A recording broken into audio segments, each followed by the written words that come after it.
The young nurse was still standing by the door looking at me with pity. Pity is a useless emotion, but right now it was my only currency. I asked her for a favor, a simple one. I told her I needed to use the phone at the nurse's station to call my bank. I explained that my son must have accidentally taken my wallet in his rush to leave, and I needed to secure my accounts just in case. She hesitated because hospital policy probably forbade patients from using the staff phones, but she had just watched my children rob me blind and abandon me. She gave a small, sympathetic nod and walked down the hall. A minute later, she returned and handed me a cordless phone. I dialed the number for my local credit union. I had memorized it years ago. A pleasant automated voice greeted me, telling me my call was important. I waited through the endless ringing. Finally, a representative named Sarah answered the line. I kept my voice calm and steady. I explained my situation clearly. I told her I was an elderly man who was just in a severe car accident, my wallet was missing, and I needed to freeze my checking and savings accounts immediately to prevent any unauthorized access. Sarah sounded deeply concerned and asked for my social security number and my mother's maiden name to verify my identity. I gave them to her without hesitation. I heard the rapid clacking of her keyboard over the line, then the clacking stopped. Sarah cleared her throat and her entire demeanor changed. Her voice became tight, formal, and highly uncomfortable. She told me she was very sorry, but she could not process my request. I asked her why she could not simply freeze the accounts of a man who had just lost his identification. "Mr. Jenkins," she said, her voice dropping to a nervous whisper, "your accounts are already frozen. Furthermore, I am looking at a system alert that says you no longer have authorization to make changes to these balances." I felt a cold, heavy knot form in the pit of my stomach. I asked her who authorized the freeze and who stripped me of my banking rights. She read the notes on her computer screen. She said a legal guardian named Darnell Jenkins had submitted an emergency medical guardianship order. She explained that the bank legal department had reviewed the court documents and locked the accounts to protect my assets under the direction of my newly appointed conservator. I asked her a very specific question. I asked her what exact time the emergency guardianship order was filed with the bank. Sarah checked the digital timestamp. "We received the finalized court documents from your son exactly 2 hours ago, Mr. Jenkins." I thanked her politely and handed the phone back to the nurse. The nurse smiled, assuming I had sorted out my missing wallet. She walked out of the room, leaving me completely alone with the crushing weight of the truth. 2 hours ago. The delivery truck had hit my car exactly 1 hour and 45 minutes ago. The math did not add up. You do not simply walk into a courthouse and get a judge to sign an emergency medical guardianship over your father in 15 minutes. You do not draft those complex legal papers while riding in the back of an ambulance. Darnell and his corporate real estate wife Chloe had those papers drawn up, signed, and ready to file long before I ever got behind the wheel of my truck today. The car accident was not the cause of their actions. It was simply a convenient blessing for them. It provided the perfect physical excuse to execute a plan they had been building behind my back for months. They had manipulated the legal system to declare me incompetent and seize my money. Chloe, with her high-level connections at Vanguard Real Estate, definitely knew which corrupt doctors and lawyers to pay off to fast-track a guardianship order without my knowledge. They were planning to legally erase me. A weaker man would have panicked. A weaker man would have slammed his fist against the medical tray, buzzed frantically for the nurses, and screamed that his son was a thief and a predator. But I did not scream. I did not shed a single tear. I closed my eyes against the harsh fluorescent lights and pictured my late wife, Vivian. I saw her sitting on the front porch of our old house, shelling peas and dispensing wisdom that cut deeper than any knife. Vivian grew up poor in the segregated South. She knew exactly what money did to people. She knew how it twisted the soul and rotted the mind. When we started buying up cheap commercial lots in the 1980s, she looked me dead in the eye. "Never let them know how much you truly hold, Leroy," she told me. "People will forgive you for being poor, but they will never forgive you for being rich and keeping it from them. Money makes monsters out of the people who sit at your own dinner table." She was right. I listened to her. I kept the real wealth hidden deep in a blind trust named after her. The accounts Darnell had just frozen at the local credit union were nothing but decoys. They held about $60,000. It was a good amount of money for a retired carpenter. It was just enough to look convincing. Darnell and Chloe thought they had just captured my entire life savings. They thought they had backed a helpless old man into a corner and stolen his last meal. They were currently celebrating a massive victory they had not actually won. The hospital room grew darker as the sun began to set outside the small window. The The shadows stretched long and thin across the linoleum floor. My ribs ached with every breath I took, but the physical pain was absolutely nothing compared to the sharp, calculating energy pulsing through my brain. I was trapped in a hospital bed without identification, without cash, and without a phone. My son had legally declared me a mental invalid. If I tried to get out of this bed and walk out the front door, the hospital security guards would stop me. They would look at my medical chart, see the guardianship order, and physically restrain me for my own safety. I was legally a prisoner in my own life. I needed to leave, but I needed to do it quietly. I started observing the routines of the emergency ward. I counted the minutes between the nurses checking my vitals. I listened to the shift change announcements echoing over the public address system. I studied the cleaning staff as they pushed their carts down the hallway. I was formulating a precise plan to slip away in the middle of the night. I knew I had to move before Darnell realized the $60,000 in the bank was just pocket change. The heavy wooden door to my room opened again, breaking my concentration. It was Dr. Sterling, the attending emergency room physician. He was a tall man with graying hair who had treated me with a warm bedside manner when I first arrived. But right now, his face was completely grim and pale. He walked to the foot of my bed and stared down at his clipboard, intentionally avoiding my eyes. He held the plastic board tight against his chest as if it were a shield. I asked him when I would be discharged so I could go home and rest. He took a deep, heavy breath and finally looked at me. His expression was a chilling mixture of clinical detachment and deep personal discomfort. "Mr. Jenkins," he said, his voice low and serious, "I am afraid you are not being discharged to go home. Your son just faxed over the finalized court orders along with a secondary medical evaluation from a doctor I do not know. We are legally obligated to comply with the directive of your conservator. We are transferring you to a closed psychiatric ward at dawn. A closed psychiatric ward is not a hospital. It is a prison with a medical license. Once those heavy steel doors lock behind you, they pump you full of sedatives until your brain turns to mush. You become a ghost. You become a vegetable staring at a blank wall while your family plunders your life and legally erases your existence. I knew if I let them put me in that transport chair at dawn, Leroy Jenkins would cease to exist. I had to leave now. I waited and watched the round clock on the wall. 2 a.m, the graveyard shift. The ward finally grew quiet. The nurses retreated to their main stations at the end of the hall. The rhythmic beeping of the heart monitor was the only sound left in my room. I carefully peeled the sticky medical sensors off my chest. My bruised ribs screamed in protest with every movement, but I gritted my teeth and forced my legs over the side of the hospital bed. My bare feet hit the cold linoleum floor. I needed my clothes. The hospital staff had placed my blood-stained trousers and heavy canvas jacket in a gray metal locker near the door. It was secured with a cheap standard-issue brass padlock. Darnell thought I was just an old fool who swung a hammer for a living. He forgot that long before I framed houses, I spent the 1970s working as a mechanic in a chop shop on the south side of Atlanta. You learn a lot of things taking apart stolen cars in the dark. You learn how things lock, and you learn exactly how they unlock. I crept over to the plastic clipboard hanging at the foot of my bed. I pulled a sturdy metal paperclip from the top of my medical chart. I bent the stiff wire into a double hook using my thumbs. I slid the makeshift tool into the keyhole of the padlock. I applied slight tension and felt the cheap brass pins inside the cylinder. Click, click, click. The lock popped open in less than 20 seconds. I pulled out my clothes. They were stiff with dried blood and dirt from the accident, but they were mine. I slipped out of the humiliating hospital gown and put on my heavy jacket. I checked the hallway through the narrow glass window of my door. The corridor was empty. The attending nurse was looking down at a glowing computer screen 50 feet away. I slipped out of the room, keeping my back pressed against the cold painted wall. I did not head for the main exit. That is where security sits behind thick glass.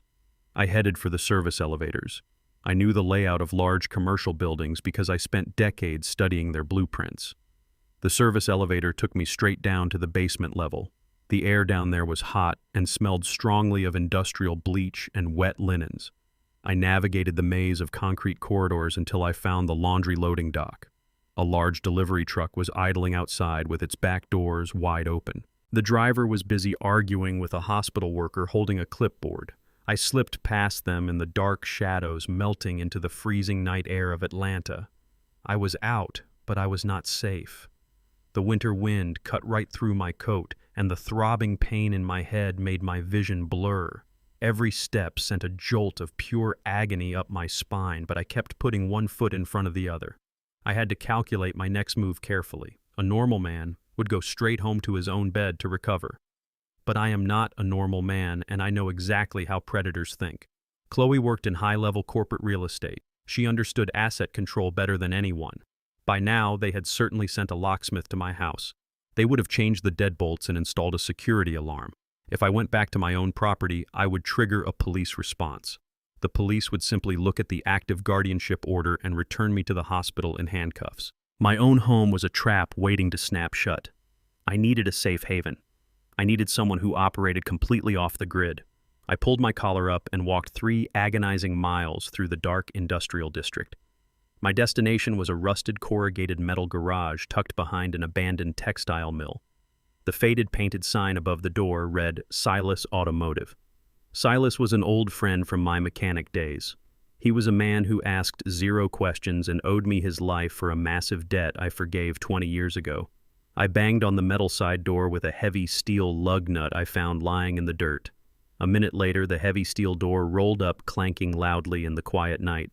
Silas stood there holding a heavy wrench of his own.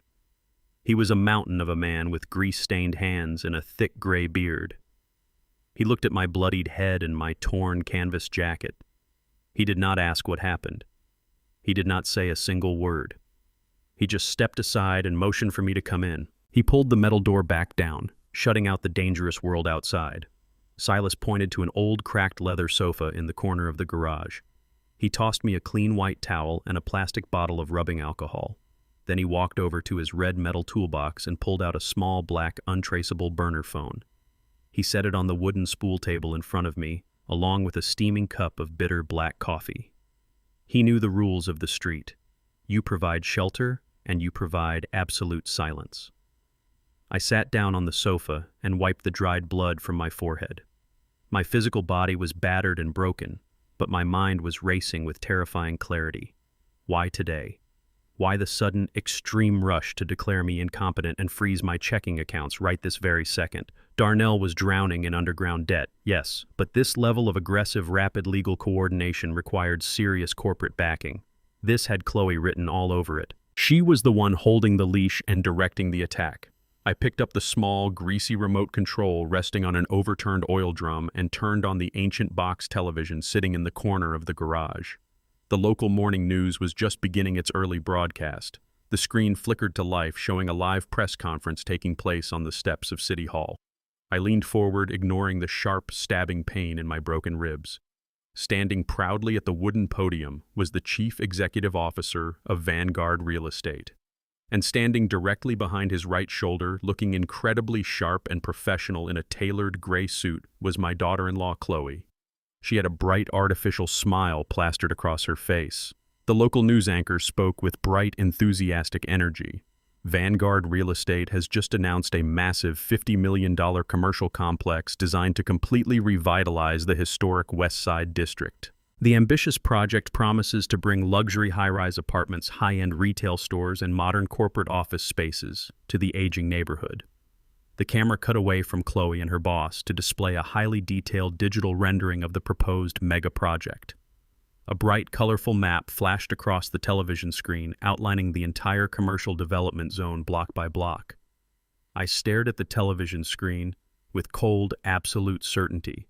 The bright red circle indicating the exact epicenter of the massive $50 million project was blinking right in the middle of the screen. I knew that map.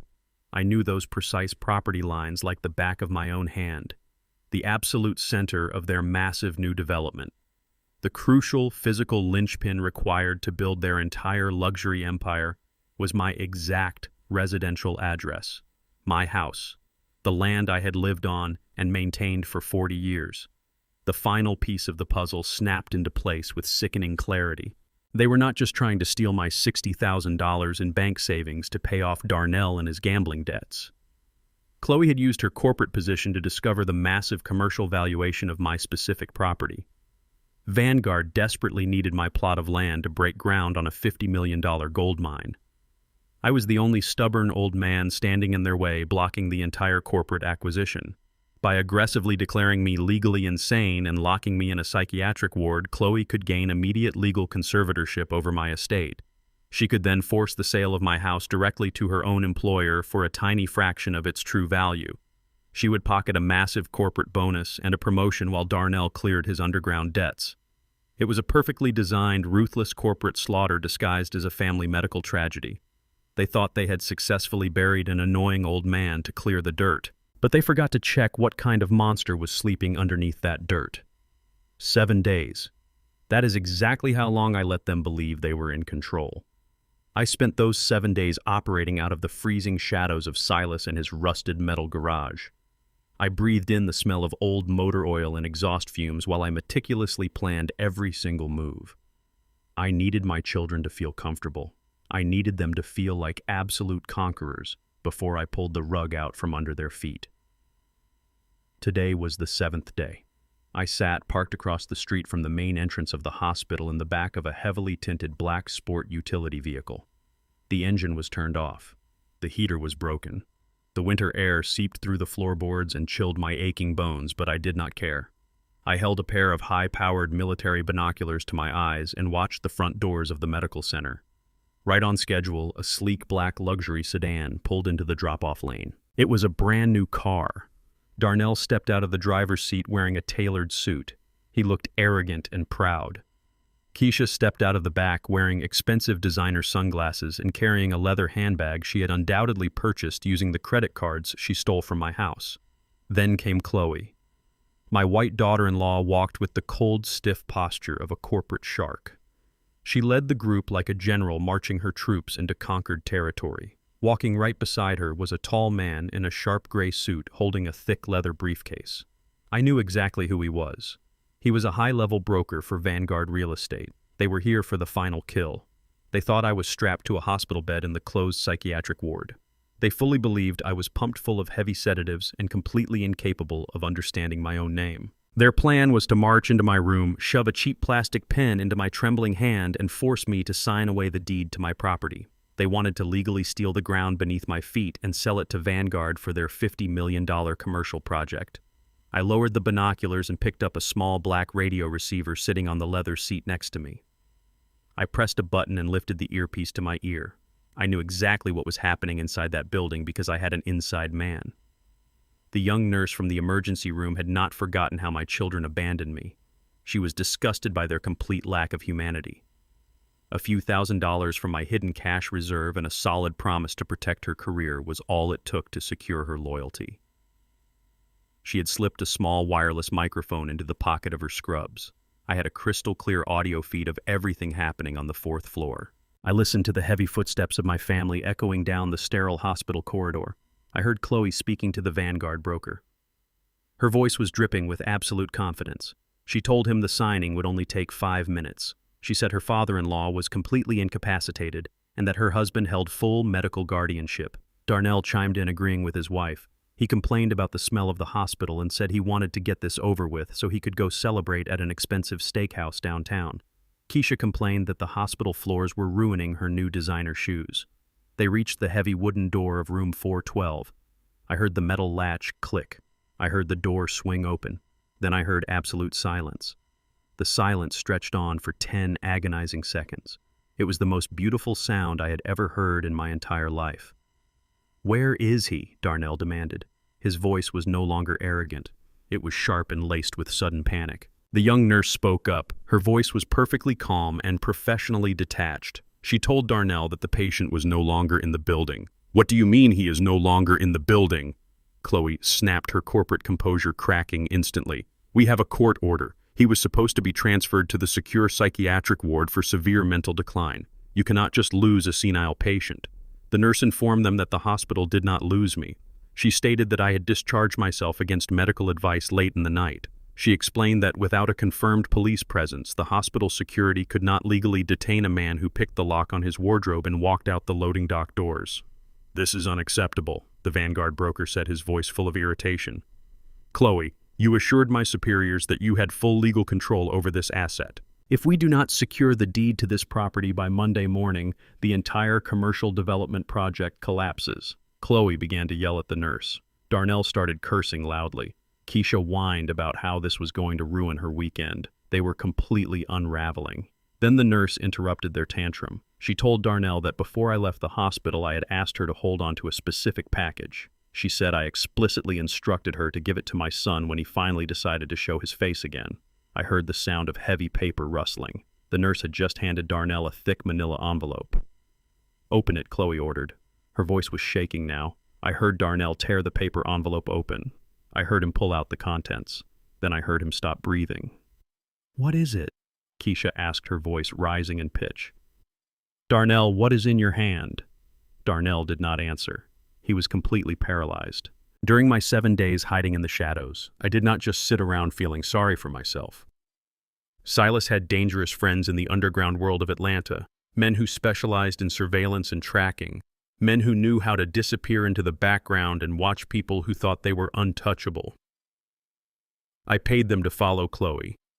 Inside that envelope was a highly detailed, glossy 8x10 photograph. It was taken in a dimly lit parking garage 2 nights ago. The photograph clearly showed Chloe standing next to a luxury vehicle. She was handing a thick white envelope bursting with $100 bills directly to the corrupt doctor who had signed my fake psychiatric hold. It was not just a picture. It was concrete, undeniable evidence of federal medical fraud, corporate bribery, and criminal conspiracy.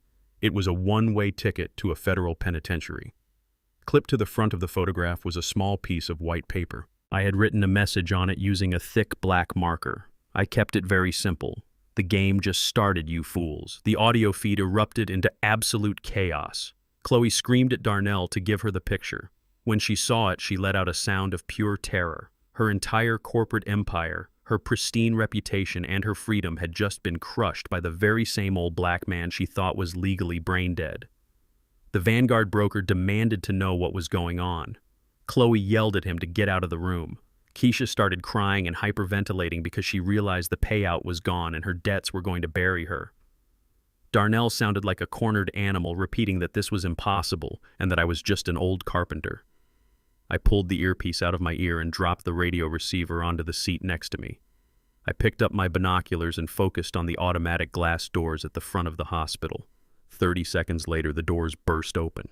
The Vanguard broker stormed out first, walking fast toward the parking garage. He was furiously typing on his phone, completely washing his hands of the disaster. Then my family spilled out onto the concrete sidewalk. Darnell looked like he was going to be physically sick. He was pale and sweating, grabbing the sides of his head. Keisha was pacing back and forth in her expensive shoes, wiping mascara tears from her face and yelling at her brother. But I kept my binoculars locked entirely on Chloe. She was the head of the snake. She was the mastermind who manipulated my son and tried to erase my existence. Chloe was not crying. Her initial panic had shifted into something much more dangerous. Her face was twisted into a mask of pure desperation and rage. She stood by the luxury sedan, completely ignoring her husband and her sister-in-law. She reached into her designer coat and pulled out a sleek silver cell phone. I watched her dial a number and pressed the phone to her ear. She was looking around the street with wide, paranoid eyes. I knew exactly who she was calling. Vanguard Real Estate did not become a billion-dollar empire by playing strictly by the legal rules. When billions of dollars were on the line and a stubborn property owner refused to sell, they did not just walk away. They had a shadow division. They employed corporate fixers. These were ruthless men who specialized in making problems disappear. Men who cleaned up messy legal situations with extreme prejudice and violence. By leaving that surveillance photograph, I had forced her hand. I had taken away her ability to use the legal system to destroy me. Now she had to resort to the criminal underworld. She was calling in the mercenaries. I lowered the binoculars and leaned back against the cold leather seat of the SUV. The dynamic of the board had completely shifted. I was no longer just dealing with a greedy son and an entitled daughter. I had just declared open war on a ruthless corporate machine that would stop at nothing to secure my land. Chloe was unleashing the hounds. I was officially being hunted. I was now prey in my own city. I looked at Silas sitting quietly in the driver's seat, staring straight ahead through the windshield. He looked at me in the rearview mirror and gave a slow, silent nod. He knew exactly what was coming next. Wolves do not fear dogs. Let them hunt me. I told Silas to put the vehicle in drive. We pulled away from the curb and blended seamlessly into the heavy Atlanta traffic. It was time to head downtown. It was time to unlock the vault and retrieve my war chest. The hunt was on, but they had no idea they were chasing a ghost who held all the keys. Silas navigated the heavy Atlanta traffic with the quiet precision of a getaway driver. We left the hospital district behind and headed deep into the concrete canyons of downtown. I sat in the passenger seat watching the towering glass skyscrapers reflect the cold winter sun. Those buildings belonged to corporate giants like Vanguard Real Estate. They thought they owned the city. They thought they could sweep through historic neighborhoods and push out the people who built this town with their bare hands. They were about to learn a very expensive lesson in property law. I told Silas to pull over near a sleek modern building of black steel and tinted glass. There was no grand sign outside. There was no flashy logo to attract tourists, just a discreet silver plaque beside the heavy revolving doors that read Helvetica Continental. It was a private Swiss banking institution, the kind of place that does not advertise because their clients already know exactly where they are. I stepped out of the vehicle and buttoned my heavy canvas jacket over my blood-stained shirt. I walked through the revolving doors and entered a lobby that smelled of expensive leather and polished marble. A security guard in a tailored suit immediately stepped into my path. He looked at my worn boots and my faded jacket. He looked at the bandage wrapped tightly around my head. He told me I was in the wrong building and pointed his finger toward the street. I did not raise my voice. I did not argue with him. I simply looked him dead in the eye and gave him a 9-digit account routing number. I told him to call the branch manager, Mr. Sterling, and tell him the primary beneficiary of the V Trust was standing in his lobby. The guard frowned but tapped his earpiece to make the call. A few seconds later, all the color drained from his face. He stepped aside, bowed his head, and led me to a private mahogany elevator. The elevator doors opened on the top floor into a massive corner office overlooking the entire city. Mr. Sterling was waiting for me. He was a meticulous man with silver hair who had managed my portfolio in absolute secrecy for 15 years. He rushed forward and offered me a leather chair, asking if I needed medical attention. I told him I needed something much stronger than a doctor. I told him I needed to activate Plan B immediately. Mr. Sterling nodded gravely and walked over to his massive oak desk. He pulled up my file on his secure terminal. Back in 1985, the west side of Atlanta was a forgotten neighborhood. Properties were abandoned and storefronts were boarded up. My wife Vivian saw what no one else could see. She knew the city would eventually expand. She knew the dirt we walked on would one day be worth its weight in solid gold. While Darnell and Keisha were busy complaining as teenagers about wanting expensive toys and designer sneakers, Vivian and I took every extra dollar from my carpentry business and her nursing shifts. We did not buy luxury cars. We did not take fancy vacations. We quietly purchased the 5 abandoned commercial plots completely surrounding our modest home. Vivian insisted we place the deeds into a ghost trust. We named it V Trust. We hired expensive lawyers to bury the ownership records under heavy layers of corporate anonymity. We wanted to secure a generational wealth fund that our children could not touch until they proved they were responsible enough to handle it. That day never came. Greed poisoned my children long before they ever knew about the money. Today, those 5 empty plots of dirt form the exact physical footprint of Vanguard Real Estate's proposed $50 million commercial complex. They could not build a single luxury apartment or corporate office space without my land. And right now, the liquid assets sitting inside V Trust from decades of smart investments were valued at exactly $12 million. I was not a helpless old man fighting a billionaire corporation. I was a sleeping dragon sitting on a massive hoard of gold. I told Mr. Sterling I needed to completely unlock the trust today. I needed immediate access to the liquid capital to hire the most ruthless corporate sharks in Atlanta and go to open war against Vanguard. I also needed to formally block any legal attempts to transfer the property deeds using my name or any fraudulent power of attorney. Mr. Sterling typed rapidly on his keyboard. He said he fully understood the extreme urgency and could authorize the release of the funds right now. Then he stopped typing. A red warning prompt flashed brightly on his computer screen. Mr. Sterling looked up at me with genuine concern. "Mr. Jenkins," he said, his voice tight with strict protocol, "the security parameters your late wife established for this account are incredibly rigid. In order to release the $12 million and grant you unilateral corporate action, I have to execute a two-factor authentication process. I asked him what exactly that meant. He explained that the bank system had just sent a highly encrypted 6-digit security code to the primary cellular device registered to the account. He needed me to read that exact code back to him within 10 minutes, or the system would trigger an automatic 30-day lockdown to protect the vast assets from potential fraud. My chest tightened. The air in the luxurious office suddenly felt incredibly thin. I patted the empty pockets of my canvas coat. My primary cellular device. The old smartphone I had carried for 5 years. The phone that Darnell had slipped out of my pocket while I lay bleeding and broken in the emergency room. My own son was currently walking around the city with the master key to a $12 million empire sitting casually in his suit pocket. He had no idea what he was holding.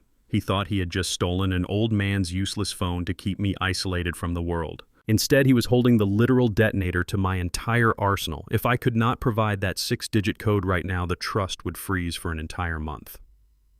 In a month, Chloe would have plenty of time to illegally force the sale of my house, bulldoze my neighborhood, and cement her corporate victory.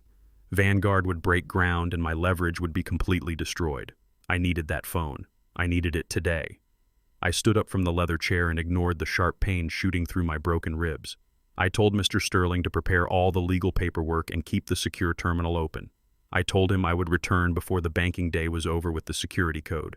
He warned me that the clock was ticking and the security protocols could not be bypassed by anyone, not even him. I told him I understood the rules of the game perfectly. I took the elevator back down to the lobby and walked out into the freezing street. Silas was waiting in the idling sport utility vehicle. I got into the passenger seat and stared out the window, formulating a rapid battle plan. I could not simply go to Darnell's house and demand my phone. Darnell was surrounded by Chloe and her corporate fixers. If I showed my face anywhere near them, they would call the police, enforce the fraudulent psychiatric hold, and drag me away in a straitjacket. I could not send Silas to steal it because they were already on high alert and expecting a physical confrontation after the incident at the hospital. I had to make them bring the phone directly to me. I had to separate the pack. I analyzed my enemies carefully. Chloe was entirely too cold and calculating. She would suspect a trap immediately. Darnell was desperate and highly paranoid. He was guarding his stolen prize closely. But Keisha. My daughter Keisha was a completely different story. Keisha was arrogant, but she was fundamentally weak. She was drowning in massive credit card debt and possessed an insatiable hunger for easy cash. She did not have the sharp, corporate instincts of her sister-in-law or the survival paranoia of her brother. She was driven purely by vanity and immediate gratification. Keisha was the absolute weakest link in their crumbling chain. I looked at the black burner phone Silas had given me earlier. It was completely untraceable. I knew Keisha's phone number by heart because I had spent the last 10 years paying her phone bills. I needed to construct a narrative so compelling and so lucrative that she would break ranks and come running to me in secret. I needed to exploit her greed to retrieve my weapon. I told Silas to drive us to the southern outskirts of the city. I needed a location that was quiet, isolated, and easy to control. I needed a stage to perform the greatest acting role of my entire life. They wanted to treat me like a helpless, confused old man. I was going to give them exactly what they wanted. I was going to play the pathetic, bleeding father, begging his favorite daughter for one last moment of mercy before the end. I was going to lure her into the shadows and take back exactly what was mine. The trap was set and the bait was absolutely irresistible. The young nurse was still standing by the door looking at me with pity. Pity is a useless emotion, but right now, it was my only currency. I asked her for a favor. A simple one. I told her I needed to use the phone at the nurse's station to call my bank. I explained that my son must have accidentally taken my wallet in his rush to leave, and I needed to secure my accounts just in case. She hesitated because hospital policy probably forbade patients from using the staff phones, but she had just watched my children rob me blind and abandon me. She gave a small, sympathetic nod and walked down the hall. A minute later, she returned and handed me a cordless phone. I dialed the number for my local credit union. I had memorized it years ago. A pleasant, automated voice greeted me, telling me my call was important. I waded through the endless ringing. Finally, a representative named Sarah answered the line. I kept my voice calm and steady. I explained my situation clearly. I told her I was an elderly man who was just in a severe car accident. My wallet was missing, and I needed to freeze my checking and savings accounts immediately to prevent any unauthorized access. Sarah sounded deeply concerned and asked for my social security number and my mother's maiden name to verify my identity. I gave them to her without hesitation. I heard the rapid clacking of her keyboard over the line. Then the clacking stopped. Sarah cleared her throat and her entire demeanor changed. Her voice became tight, formal, and highly uncomfortable. She told me she was very sorry, but she could not process my request. I asked her why she could not simply freeze the accounts of a man who had just lost his identification. "Mr. Jenkins," she said, her voice dropping to a nervous whisper, "your accounts are already frozen. Furthermore, I am looking at a system alert that says you no longer have authorization to make changes to these balances." I felt a cold, heavy knot form in the pit of my stomach. I asked her who authorized the freeze and who stripped me of my banking rights. She read the notes on her computer screen. She said a legal guardian named Darnell Jenkins had submitted an emergency medical guardianship order. She explained that the bank legal department had reviewed the court documents and locked the accounts to protect my assets under the direction of my newly appointed conservator. I asked her a very specific question. I asked her what exact time the emergency guardianship order was filed with the bank. Sarah checked the digital timestamp. "We received the finalized court documents from your son exactly 2 hours ago, Mr. Jenkins." I thanked her politely and handed the phone back to the nurse. The nurse smiled, assuming I had sorted out my missing wallet. She walked out of the room, leaving me completely alone with the crushing weight of the truth. 2 hours ago. The delivery truck had hit my car exactly 1 hour and 45 minutes ago. The math did not add up. You do not simply walk into a courthouse and get a judge to sign an emergency medical guardianship over your father in 15 minutes. You do not draft those complex legal papers while riding in the back of an ambulance. Darnell and his corporate real estate wife, Chloe, had those papers drawn up, signed, and ready to file long before I ever got behind the wheel of my truck today. The car accident was not the cause of their actions.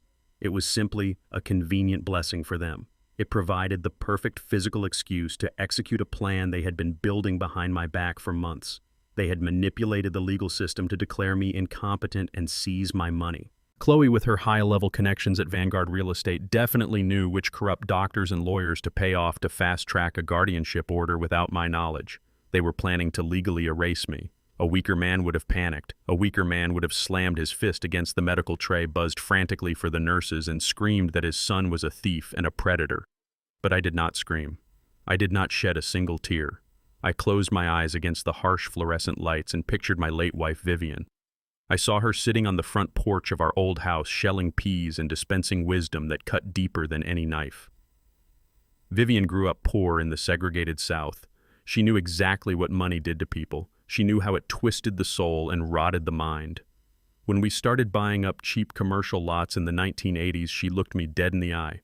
"Never let them know how much you truly hold, Leroy," she told me. "People will forgive you for being poor, but they will never forgive you for being rich and keeping it from them. Money makes monsters out of the people who sit at your own dinner table." She was right. I listened to her. I kept the real wealth hidden deep in a blind trust named after her. The accounts Darnell had just frozen at the local credit union were nothing but decoys. They held about $60,000. It was a good amount of money for a retired carpenter. It was just enough to look convincing. Darnell and Chloe thought they had just captured my entire life savings. They thought they had backed a helpless old man into a corner and stolen his last meal. They were currently celebrating a massive victory they had not actually won. The hospital room grew darker as the sun began to set outside the small window. The shadows stretched long and thin across the linoleum floor. My ribs ached with every breath I took, but the physical pain was absolutely nothing compared to the sharp, calculating energy pulsing through my brain. I was trapped in a hospital bed without identification, without cash, and without a phone. My son had legally declared me a mental invalid. If I tried to get out of this bed and walk out the front door, the hospital security guards would stop me. They would look at my medical chart, see the guardianship order, and physically restrain me for my own safety. I was legally a prisoner in my own life. I needed to leave, but I needed to do it quietly. I started observing the routines of the emergency ward. I counted the minutes between the nurses checking my vitals. I listened to the shift change announcements echoing over the public address system. I studied the cleaning staff as they pushed their carts down the hallway. I was formulating a precise plan to slip away in the middle of the night. I knew I had to move before Darnell realized the $60,000 in the bank was just pocket change. The heavy wooden door to my room opened again, breaking my concentration. It was Dr. Sterling, the attending emergency room physician. He was a tall man with graying hair who had treated me with a warm bedside manner when I first arrived. But right now, his face was completely grim and pale. He walked to the foot of my bed and stared down at his clipboard, intentionally avoiding my eyes. He held the plastic board tight against his chest as if it were a shield. I asked him when I would be discharged so I could go home and rest.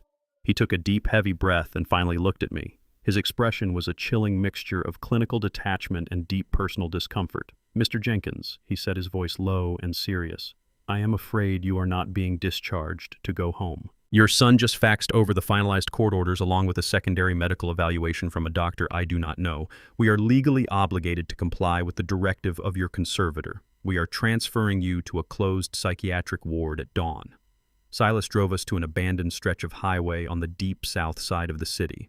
There was an old diner sitting alone in a cracked asphalt parking lot. It was a relic from the 1990s with flickering neon lights and stained glass windows. It was the perfect place for a ghost to make a phone call. I told Silas to park the vehicle behind a rusted dumpster in the back alley and keep the engine running. I took the black burner phone from my pocket and punched in my daughter's number. I had to dig deep into my soul for this performance. I had to become the exact pathetic creature they thought I was. When Keisha answered the line, I let my voice crack. I made my breathing sound ragged and weak. I called her name and let out a long, trembling sigh. Keisha sounded completely shocked to hear my voice. She asked me where I was and demanded I tell her what was going on. Her voice was shrill and panicked because her payout was currently vanishing into thin air. I told her I was scared. I told her my head was bleeding and I was so confused and cold. I fed her ego and her greed all at once. I said she was always my favorite child and I knew she would never hurt me like Darnell and Chloe wanted to. I told her I was ready to give up. I said I wanted to go back to the hospital and sign whatever papers they needed me to sign, but I needed to give her something special first. I fabricated a story about a hidden safe box buried under the floorboards of the old house. I told her it contained a massive stack of pure gold coins I had been hoarding since the 1980s. I heard her breath catch in her throat. Greed is a highly predictable poison. I told her I wanted her to have the gold before Darnell and his corporate wife took everything, but I added a crucial condition. I told her I had secured the safe combination in the digital notes application on my cell phone. The phone Darnell took from my coat pocket in the emergency room. I begged her to sneak the phone away from her brother and meet me alone at the old diner on the South Side Highway. I told her she could get the gold and then call the ambulance to take me away. She did not even hesitate. She told me to stay exactly where I was and promised she was coming alone. She told me she loved me. That was the most painful part of the entire conversation. Hearing my own daughter weaponize the word love to secure a fake box of gold. I hung up the burner phone and walked into the diner. The place was entirely empty except for a tired waitress wiping down the front counter and a greasy cook flipping burgers on a flat-top grill in the back. I sat in a faded red vinyl booth near the swinging doors of the kitchen. I kept my head down and waited. I gave her 45 minutes. I watched the cracked asphalt parking lot through the dirty window. A silver luxury sedan finally turned off the highway and pulled into the lot. I recognized Keisha's car immediately. She parked near the front doors, but she was not alone. A massive black sport utility vehicle pulled in right behind her, perfectly blocking the exit. The heavy doors swung open. Darnell stepped out onto the pavement. He was no longer wearing his sharp business suit. He was wearing a dark jacket and a furious expression. Stepping out right behind him were two enormous men with thick necks and cold, dead eyes. They were not local street thugs. They wore tactical boots and moved with rigid military discipline. These were the corporate fixers Chloe had unleashed. My chest tightened. The sharp pain in my ribs flared up, but I forced it down. I watched my daughter step out of her silver car and point directly toward the diner window. She had sold me out. She had taken my story about the hidden gold straight to Darnell and Chloe to leverage a bigger cut of the payout. She traded her father for a few extra scraps of meat from the corporate table. Any remaining shred of fatherly hope I held on to completely evaporated in that exact second. I was looking at strangers. I was looking at predators who needed to be put down. The bell above the diner door jingled loudly as they walked inside. The tired waitress took one look at the two massive fixers and quickly backed away behind the counter. Darnell spotted me sitting in the red booth. A sick, triumphant smile spread across his face. He walked over with Keisha trailing nervously behind him, clutching her expensive leather purse tightly to her chest. The two fixers fanned out, blocking the main entrance and securing the perimeter. Darnell slammed his hands down on my table. He leaned in close and sneered at me. He called me a pathetic old fool. He said my little escape trick was officially over, and there was no hidden safe under the floorboards. He told me Chloe had already sent contractors to tear the house apart looking for it. He said I was going to walk out the front door quietly with his two new friends and go straight back to the psychiatric ward where I belonged. I did not look at Darnell. I looked past him. I looked directly at Keisha. She refused to meet my eyes. She stared at the sticky linoleum floor, shifting her weight from foot to foot. I asked her if the money was really worth doing this to her own father. I asked her if she was ready to live the rest of her life knowing she helped bury me alive. Keisha finally looked up. Her eyes were completely devoid of empathy. She told me I was obsolete. She said I had lived my life and it was their turn to take what was rightfully theirs. She told me to stop being selfish and just get in the vehicle. The total death of her humanity was staring me right in the face. It was the absolute closure I needed to do what had to be done next. I noticed the outline of my old cell phone pressing against the soft leather of her designer purse. I knew she had brought it to extract the fake safe combination from me before they dragged me away. That phone was my $12 million detonator, and it was less than 3 feet away from my hands. One of the massive fixers stepped forward. He reached out to grab me by the collar of my heavy canvas coat. He told me it was time to go. He made a critical tactical error. He assumed I was a fragile old man who was going to surrender. I grabbed the edge of the heavy diner table and flipped it upwards with every ounce of strength I had left in my 73-year-old body. The heavy wooden table crashed directly into Darnell's chest, knocking him backward into the fixer. Hot coffee and half-eaten plates of food went flying through the air. I did not run toward the front door. The second fixer was already moving to block it. I spun around and bolted directly through the swinging metal doors into the diner kitchen. The greasy cook shouted in surprise and dropped his spatula. I knew exactly what I was looking for. Every commercial kitchen is required by federal fire codes to have a manual pull station for a chemical grease fire suppression system. It is usually located right next to the main exit door. I spotted the bright red metal handle mounted on the wall next to the back alley door. The two corporate fixers burst through the swinging kitchen doors, drawing heavy tactical batons from their jackets. Darnell was right behind them, yelling at them to grab my legs. Keisha was screaming from the dining room. I slammed my hand down on the red metal handle and pulled it hard. A deafening alarm instantly shattered the air. Then the suppression system deployed.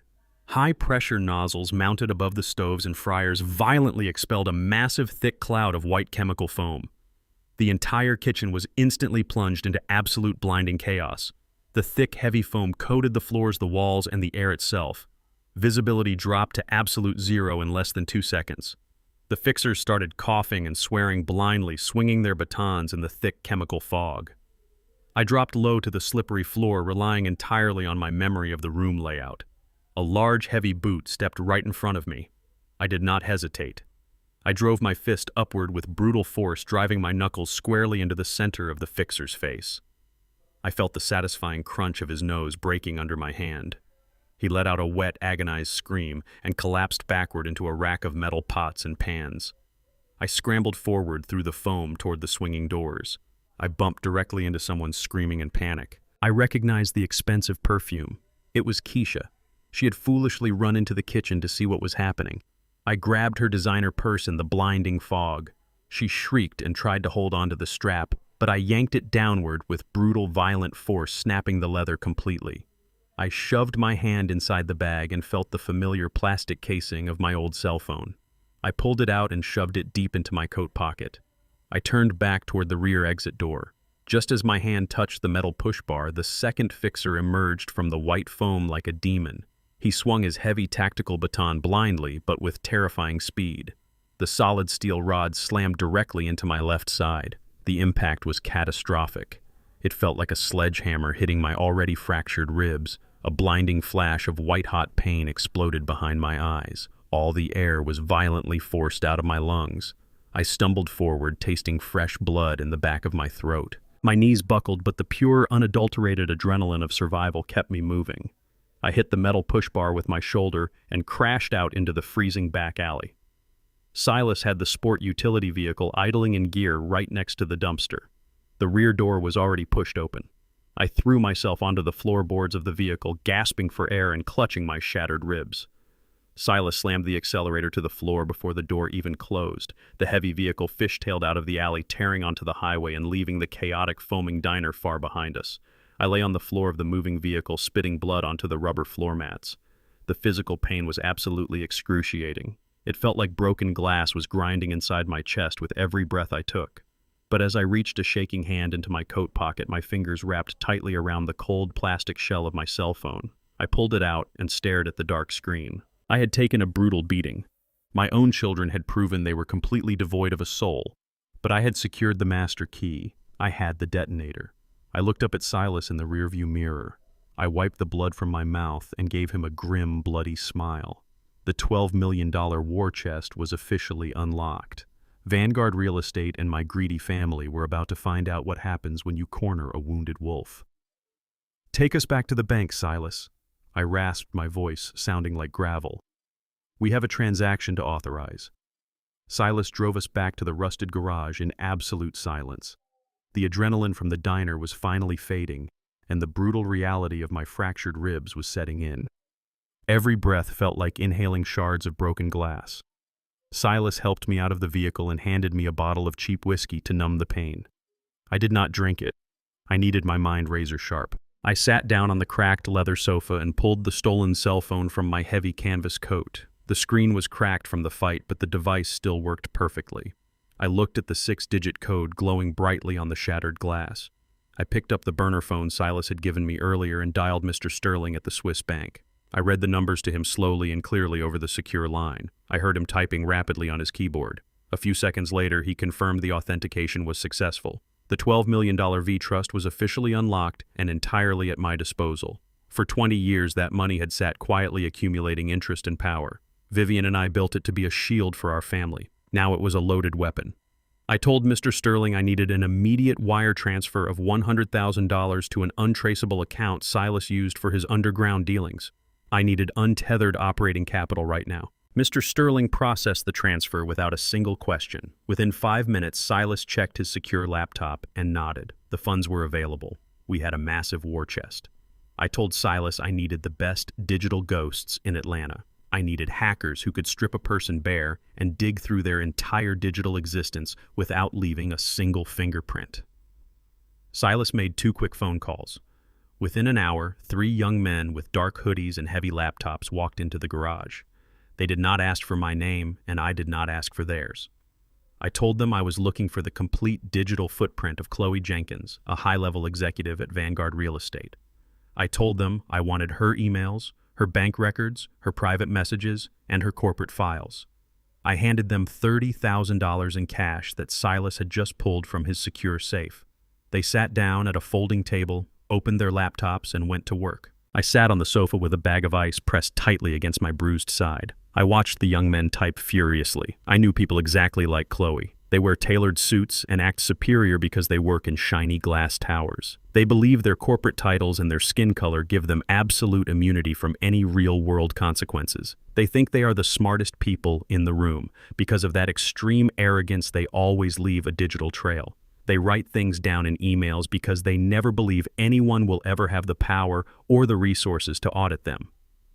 4 hours later, the lead hacker turned his laptop screen around to face me. He told me he had breached Vanguard internal servers using a phishing backdoor. He had full, unrestricted access to Chloe professional and personal communications. What he showed me next proved that Chloe was not just a greedy daughter-in-law. She was an absolute sociopath who was playing a massive game of chess while my foolish son was playing checkers. The first document the hacker pulled up was a highly confidential city zoning application. Chloe had used her corporate privilege and her powerful Vanguard connections to completely bypass the standard municipal zoning checks. She had bribed a city inspector to falsely categorize my historic residential property as an abandoned commercial liability.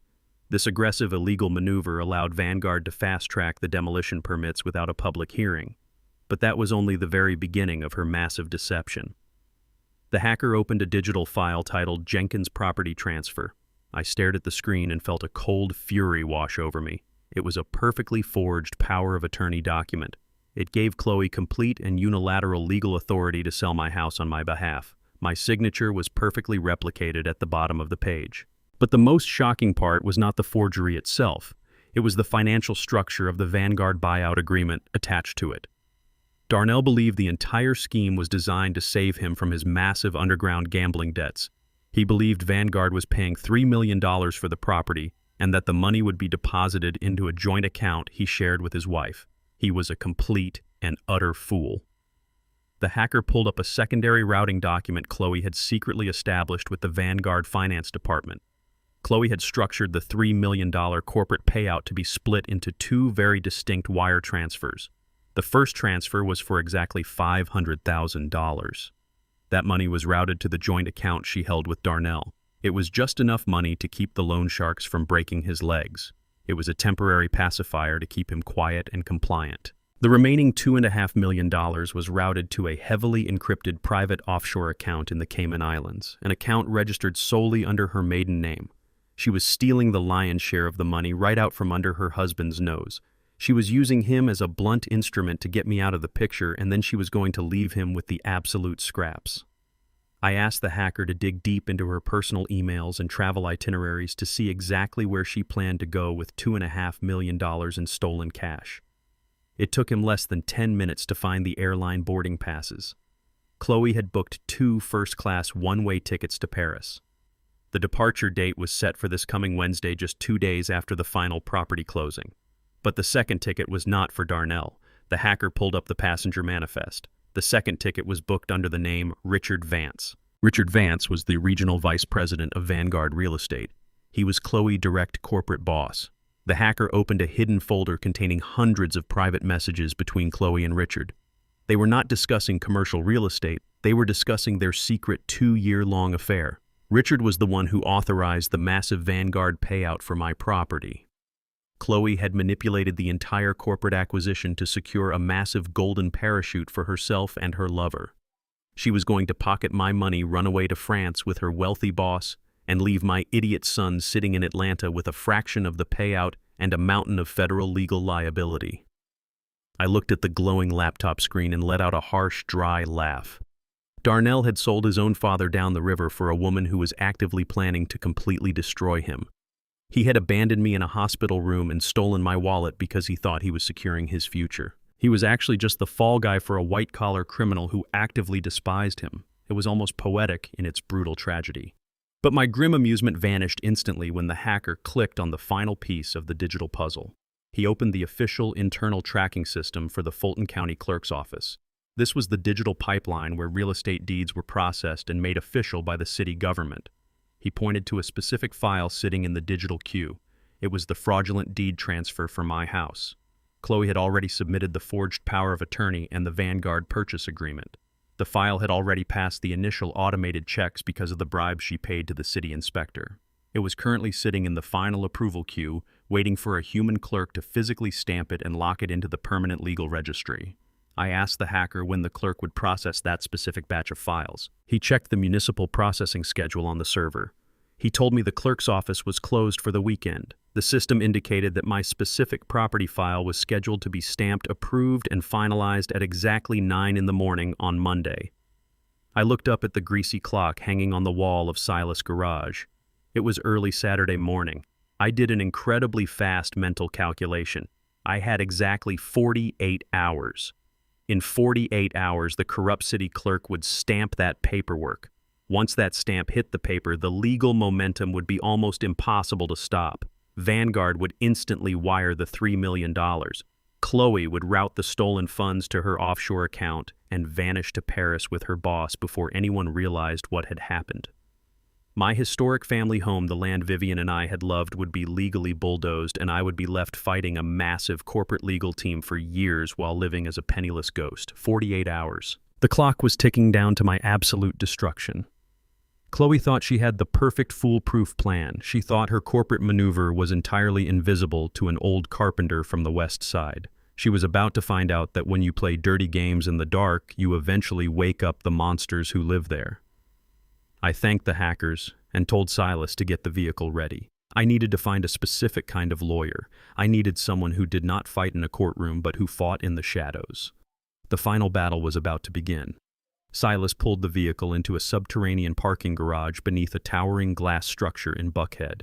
I needed a lawyer, but not the kind you see on billboards, smiling and promising you a quick settlement. I needed a shadow attorney, a legal assassin who operated in the gray areas between corporate law and total destruction. Silas had made the call while the hackers were packing up their gear. He told me Ms. Holloway was exactly the kind of monster I needed on my side. We took a private elevator directly from the parking garage to the 32nd floor. The doors opened into a massive, minimalist office with floor-to-ceiling windows overlooking the Atlanta skyline. Sitting behind a desk made of solid black marble was Ms. Holloway. She was a striking black woman in her late 40s wearing an immaculate dark crimson suit. She did not stand up to greet me. She simply steepled her fingers and looked me up and down with cold, calculating eyes. I sat down in the leather chair across from her and slid a heavy manila folder across the marble desk. The folder contained every single printed document the hackers had pulled from the Vanguard servers. It had the forged power of attorney, the fake zoning clearances, the offshore account routing numbers, and the airplane tickets to Paris. Ms. Holloway opened the folder and began to read. For 20 minutes, the only sound in the massive office was the crisp turning of paper. Her expression never changed. She did not gasp. She did not show any shock. She read the documents with the exact same detached focus of a butcher evaluating a piece of meat. When she finally closed the folder, she looked at me with a sharp, predatory smile. She told me my daughter-in-law was a remarkably ambitious criminal. She said Chloe had constructed a near-perfect corporate heist that would have easily destroyed any ordinary man. But Ms. Holloway noted I was clearly not an ordinary man, because ordinary men do not walk into her office with illegally obtained corporate server data. I told her I needed to absolutely ruin Chloe and my son Darnell. I explained that I did not just want to keep my house. I wanted them to face the maximum federal consequences for what they had done. I slid a certified bank check for $100,000 across the desk as her retainer. She took the check and slid it into her top drawer without even looking at the amount. She said we were going to get along perfectly. Ms. Holloway turned to her computer and began typing. She said she needed to run a deep dive background check on Darnell through her own proprietary legal databases. She needed to understand exactly how much leverage Vanguard had over him and exactly who he owed money to. She wanted to map out the entire financial web before we drafted a single legal motion. I sat back in the leather chair while she worked. The pain in my ribs was a constant dull ache, but the adrenaline was keeping me sharp. Silas stood silently by the door, acting as my physical shield. Suddenly, Ms. Holloway stopped typing. The predatory smile vanished from her face. She leaned closer to her monitor, her dark eyes narrowing into tight slits. She picked up her desk phone and barked an order to her paralegal demanding access to a specific underground credit registry. I asked her what she had found.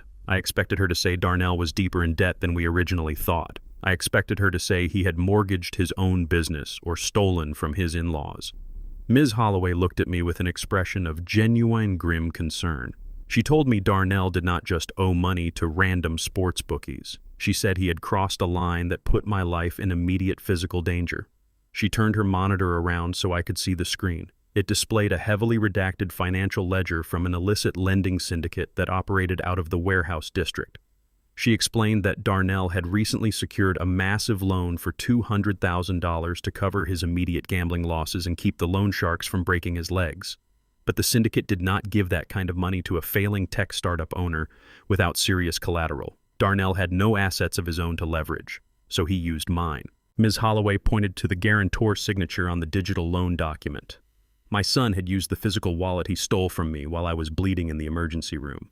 He took my driver's license, my social security card, and my personal banking details. He went to the most violent underground syndicate in Atlanta and offered up my identity as the sole financial guarantor for his $200,000 debt. He forged my signature on the mob contract. He told them his wealthy father was backing the loan. He bought himself time by putting a massive target directly on my back. Ms. Holloway's voice dropped to a dead serious whisper. She told me the syndicate Darnell borrowed from did not use collection agencies. They used violence. She explained that Darnell had already missed the first scheduled balloon payment 2 days ago. Silas stepped forward from the door, his heavy boots thudding against the hardwood floor. He pulled his phone from his pocket and looked at a text message he had just received from one of his street contacts. He looked at me and confirmed Ms. Holloway's terrifying discovery. Silas told me men in dark vehicles had been spotted circling my neighborhood all morning. They had completely surrounded my property. They had also sent scouts to the hospital demanding to know where the old man from room 412 had gone. They were not looking for Darnell anymore. Darnell had successfully redirected their anger. The mob was actively hunting me. If those men found me, they would not care about forged signatures or stolen wallets. They would look at my face, match it to the stolen identification Darnell provided, and they would torture me until the $200,000 was paid in full. My son had not just abandoned me. He had thrown me into a pit of starving wolves to save his own skin. Ms. Holloway immediately stood up and grabbed a thick stack of legal papers. She shifted into full defense mode. She told me the situation had escalated far beyond corporate real estate fraud. We were now dealing with imminent threats to my life. She laid out her aggressive legal strategy. She said she would immediately draft a restraining order and file an emergency federal injunction to completely freeze the Fulton County Clerk's office. She wanted to physically block the corrupt clerk from stamping Chloe forged property deed on Monday morning. She also wanted to call her contacts at the Federal Bureau of Investigation to report the identity theft and get me placed under protective custody before the syndicate tracking dogs found me. She told me we had to shut everything down right this second. She said if we stopped the deed transfer, Vanguard would back away. Darnell would be exposed to the mob and I would be safe under federal watch. I sat in the leather chair and listened to her rapid-fire legal plan. It was the smart play. It was the safe play. It was the play any rational human being would make when faced with a violent underground syndicate and a massive corporate conspiracy. But I did not want to play it safe. I did not want to just survive. I wanted absolute, total annihilation. I raised my hand and told Miss Holloway to sit back down. She stopped talking and looked at me in confusion. She reminded me that heavily armed men were currently searching the city for my head. She told me if the deed was stamped on Monday morning, I would lose the legal right to my own land and Chloe would escape to Paris with $3 million of Vanguard cash. I leaned forward, resting my elbows on the cold marble desk.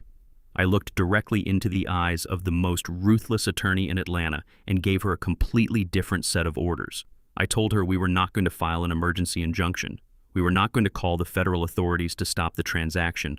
We were not going to warn the clerk's office. Ms. Holloway stared at me as if I had lost my mind. She asked me why I would intentionally let my daughter-in-law successfully steal my property. I kept my voice dead calm. I explained that if we stopped Chloe right now before the final paperwork was officially stamped, she would just walk away.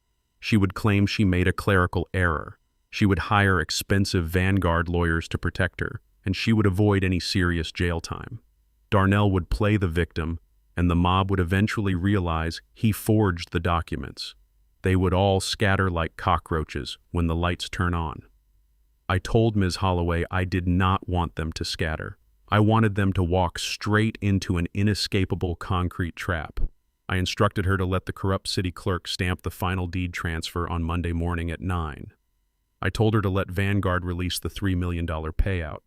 I told her to let Chloe sign the final corporate documents declaring she had full legal authority over my land. Ms. Holloway slowly leaned back in her chair. The confusion in her eyes slowly melted away, replaced by a sharp, gleaming realization. She saw exactly what I was building. I told her we were going to let Chloe sign the papers, we were going to let the money hit the accounts, we were going to let her cross the ultimate legal threshold where there is absolutely no turning back. We are not going to stop her, I told Ms. Holloway, my voice dropping to a cold, gritty whisper. We are going to let her commit federal wire fraud on camera, and then we are going to burn their entire world to the ground.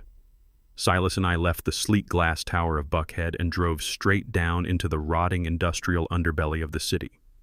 Ms. Holloway had given us the exact address of the underground lending syndicate. Normal men would run and hide when they find out heavily armed criminals are actively hunting them. I am not a normal man. If a pack of wild dogs is looking for you, the worst thing you can do is run. You have to walk directly into their den and show the lead hound exactly who has the actual meat. I told Silas to park the vehicle half a block away from the abandoned meatpacking warehouse. I told him to keep the engine running and wait. Silas looked at me with a rare expression of concern. He offered me a heavy steel pistol from the glove compartment. I shook my head and pushed the weapon away. You do not negotiate with a hungry wolf by holding a small stick. You negotiate by offering them a much fatter sheep. I walked alone through the freezing rain toward the rusted metal doors of the warehouse. Two enormous men wearing thick leather jackets stepped out of the shadows to block my path. They looked at my old canvas coat and my bandaged head. One of them told me I was lost and needed to turn around before I got hurt. I looked him dead in his cold eyes. I told him my name is Leroy Jenkins and I believe your boss is looking for me regarding a $200,000 debt. The heavy men froze. They patted me down for weapons, finding nothing but a thick manila folder in my inner pocket. They pushed open the heavy steel doors and led me inside. The warehouse was not abandoned. It was a massive illegal gambling den filled with cigar smoke, loud music, and tables stacked with dirty cash. The guards marched me up a set of metal stairs to a glass-enclosed office overlooking the main floor. Sitting behind a heavy wooden desk was the syndicate boss. His street name was Terrence. He was a massive, brutal-looking man with a scarred face and expensive, tailored clothes. He looked up from a stack of ledgers and stared at me. He smiled a very cold and very dangerous smile. He told his guards to shut the door. Terrence leaned back in his chair and told me I had a lot of nerve walking into his club. He said my son Darnell was a pathetic coward who stopped answering his phone. He explained that Darnell signed a legal contract promising $200,000 and used my identity, my home, and my retirement accounts as the sole collateral. Terrence said he was going to break my legs, take my property, and make me suffer until every single penny was paid with heavy interest. I did not flinch. I did not break eye contact. I calmly walked over to his desk and pulled the manila folder from my coat. I tossed it directly onto his ledgers. I told Terrence my son is indeed a pathetic coward. I told him Darnell forged my signature and stole my wallet while I was bleeding in a hospital bed.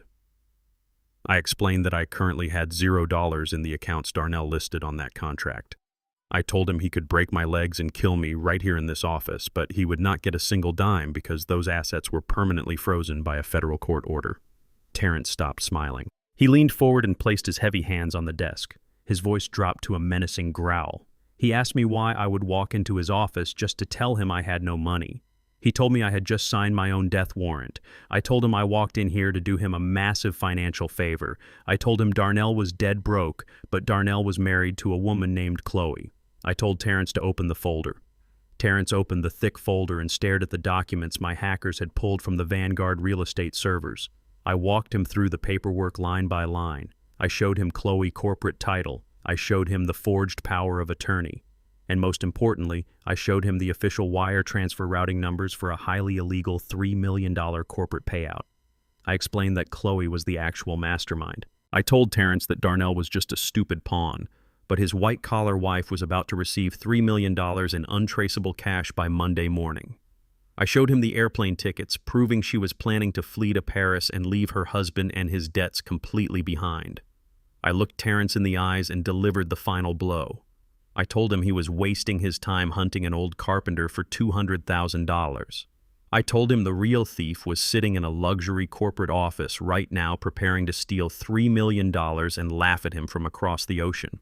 I told him exactly where Chloe worked, exactly what kind of car she drove, and exactly what time she left her office. I was borrowing his knife to execute my own justice. I handed Chloe directly over to the wolves. Terrence stared at the offshore bank, routing numbers, and the airplane tickets, his scarred face twisted into a mask of pure, absolute rage. He realized a wealthy corporate woman was actively playing him for a fool and trying to skip town with millions of dollars. He closed the folder and looked up at me. The threat in his eyes was no longer directed at me. It was locked entirely onto Chloe. He told his guards to let me walk out of the building completely untouched. He picked up his phone and began barking violent orders to his enforcement team. I turned around and walked out of the underground club, stepping back into the freezing rain. My broken ribs ached terribly, but I felt an overwhelming sense of cold satisfaction. The hounds had been successfully redirected. Later that evening, the trap snapped shut with devastating precision. Chloe was working late at the Vanguard real estate corporate headquarters. She thought she was an untouchable genius. She thought she had outsmarted her husband, my lawyer, and the entire legal system. She gathered her expensive bags and walked down into the dimly lit subterranean parking garage beneath her shiny glass tower. She never even made it to her luxury sedan. 3 massive black sport utility vehicles suddenly boxed her in. The screeching tires echoed loudly off the concrete walls. 4 heavily armed enforcers stepped out of the vehicles and completely surrounded her. They did not care about her expensive tailored suit or her corporate title. To them, she was just a thief trying to skip out on a massive debt. One of the enforcers backed her aggressively against the cold concrete pillar. He grabbed her by her designer coat and lifted her slightly off the ground. He did not yell. He spoke to her in a terrifyingly quiet and violent whisper. He told her they knew all about the $3 million payout. He told her they knew all about her plane tickets to Paris. He told her the debt Darnell owed was no longer $200,000. With the late penalties and the extreme disrespect of trying to flee the country, the debt was now $500,000 payable immediately. The enforcer told Chloe if she got on an airplane before handing over that $500,000, they would find her in Paris. They promised to do unspeakable things to her and her new boyfriend before dumping their bodies in the river. They gave her exactly 24 hours to secure the funds. They dropped her onto the hard concrete floor, got back into their vehicles, and sped away, leaving her trembling and gasping for air in the dark. Chloe was absolutely paralyzed with total primitive terror. The sterile, protected corporate world she lived in had just been violently shattered by brutal street reality. She realized her clever white-collar crime had just placed a very real, very lethal target directly on her back. She pulled her phone from her purse with shaking hands and called Darnell. She was hyperventilating and screaming into the receiver. She told him violent men just cornered her and threatened to murder her over his gambling debts. She realized the only way to save her own life was to get the Vanguard money into her account immediately so she could pay off the syndicate before she fled the country. She could not wait until Monday for the slow, bureaucratic process of the city clerk's office. She needed the corporate funds released instantly. She needed an emergency weekend signing protocol. She screamed at Darnell that they had to accelerate the house sale right now. She told him she was calling her regional vice president, the man she was sleeping with, to demand an immediate signature and direct wire transfer by tomorrow morning. Darnell argued that doing a high-level corporate signing on a weekend was highly suspicious. He said the vice president would ask questions. Chloe told Darnell she did not care about suspicion. She told him they were going to make it look incredibly authentic. She forced Darnell to organize the final corporate signing ceremony directly inside my supposedly empty house. She insisted that holding the signing at the actual property would comfort the vice president and ensure the $3 million was released without any further delays. She demanded Darnell get Keisha there to act as a witness. I sat in the passenger seat of Silas' vehicle listening to the entire frantic phone call through the cloned audio feed my hackers had set up. I smiled in the dark. Chloe was acting purely on terror and desperation. She thought she was saving her own life by rushing the signing to my house tomorrow morning. She had absolutely no idea she was dragging her boss, her husband, and her sister-in-law directly into a concrete trap designed by the very same old man they left to die in the emergency room. The stage was officially set. The actors were moving to their marks. Tomorrow morning, they were going to walk into my house to steal my land, and they were going to find the old wolf waiting patiently in the living room. Silas parked the heavy sport utility vehicle 2 blocks away from my property under the cover of darkness. The streetlights flickered against the cold asphalt. The neighborhood was completely silent. I sat in the passenger seat, staring at the house I had purchased with my own blood, sweat, and tears over 40 years ago. Darnell had indeed changed the front door locks just as I predicted. He wanted to make sure the annoying old man could never step foot inside his own home again. He wanted to secure the asset for his corporate masters. But Darnell forgot a very important detail. He forgot that I built every single door frame and windowsill in that house with my own 2 hands. I knew the bones of that building better than I knew my own heartbeat. I led Silas and the private technical team hired by Ms. Holloway around the back of the property. I showed the technicians a loose basement window hidden behind a thick row of azalea bushes. It was the same window I used to sneak back inside without waking Vivian after working late-night double shifts at the mechanic shop in the 1980s.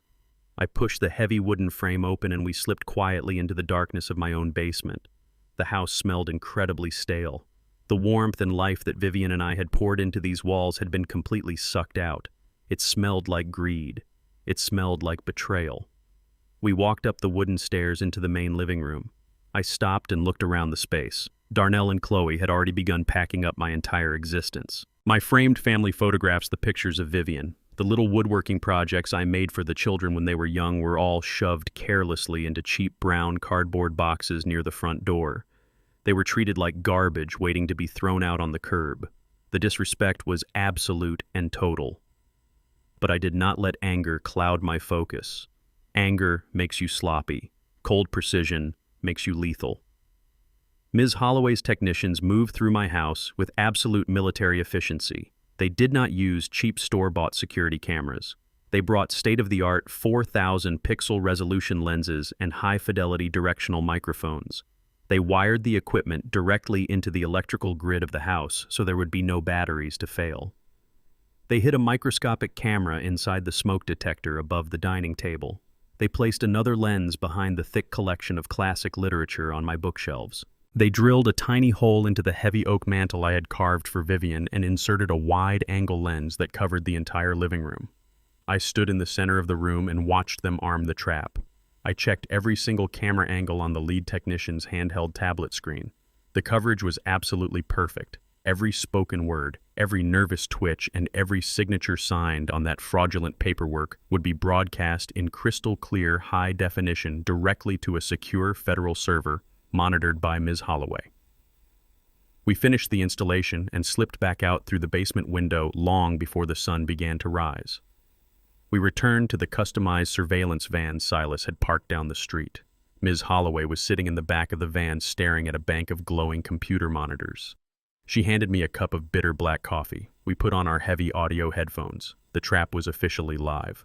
But my hackers were not just monitoring the newly installed cameras in my house. They were still maintaining a live audio feed from the temporary luxury apartment where Darnell and Chloe were staying.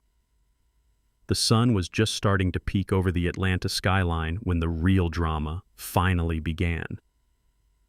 The audio feed picked up the sound of a heavy door opening and closing. Keisha had arrived at their apartment early to go over the final strategy for the morning. The Vanguard corporate vice president was scheduled to arrive at my house at 9 o'clock sharp. Keisha was a nervous wreck. I could hear her pacing back and forth across their hardwood floors, complaining about the immense pressure and her mounting credit card debts. Darnell sounded exhausted. He told his sister to calm down, stop whining, and go make a pot of coffee in the kitchen. I listened carefully as Keisha walked into the kitchen. I heard the sound of ceramic mugs clinking together. I heard the sound of drawers sliding open and being pushed shut. Then the audio feed went completely dead silent for 10 agonizing seconds. The heavy silence was suddenly broken by a sharp, violent intake of breath. Keisha had found something.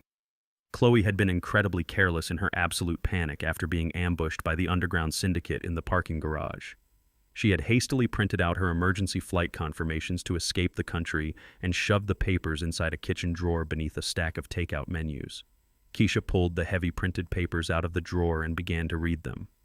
I heard Keisha march aggressively back into the living room. Her voice was trembling with pure poisonous venom. She asked Chloe why she had a first-class one-way ticket to Paris booked for Wednesday morning under her maiden name. She asked Chloe why there was a second expensive ticket booked for a man named Richard Vance. Darnell stopped talking mid-sentence. I could hear the sheer primitive confusion in his voice as he asked his sister what she was holding in her hands. Keisha did not hold back. She read the flight itinerary out loud, reading every single damning detail. She read the names, the departure times, and the destination. She screamed at her brother that his sophisticated white-collar wife was planning to take the massive Vanguard payout and run away to Europe with her corporate boss. She told Darnell he was being played for an absolute fool. The luxury apartment exploded into absolute terrifying chaos. Darnell began shouting at Chloe at the top of his lungs. His voice was thick with blind panic and deep agonizing betrayal.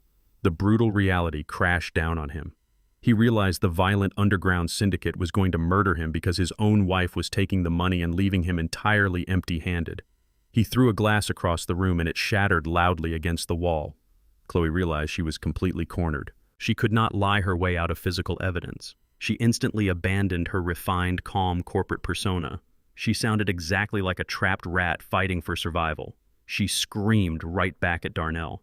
She yelled that he was a pathetic, weak loser who had dragged her into a massive, dangerous underworld gambling debt.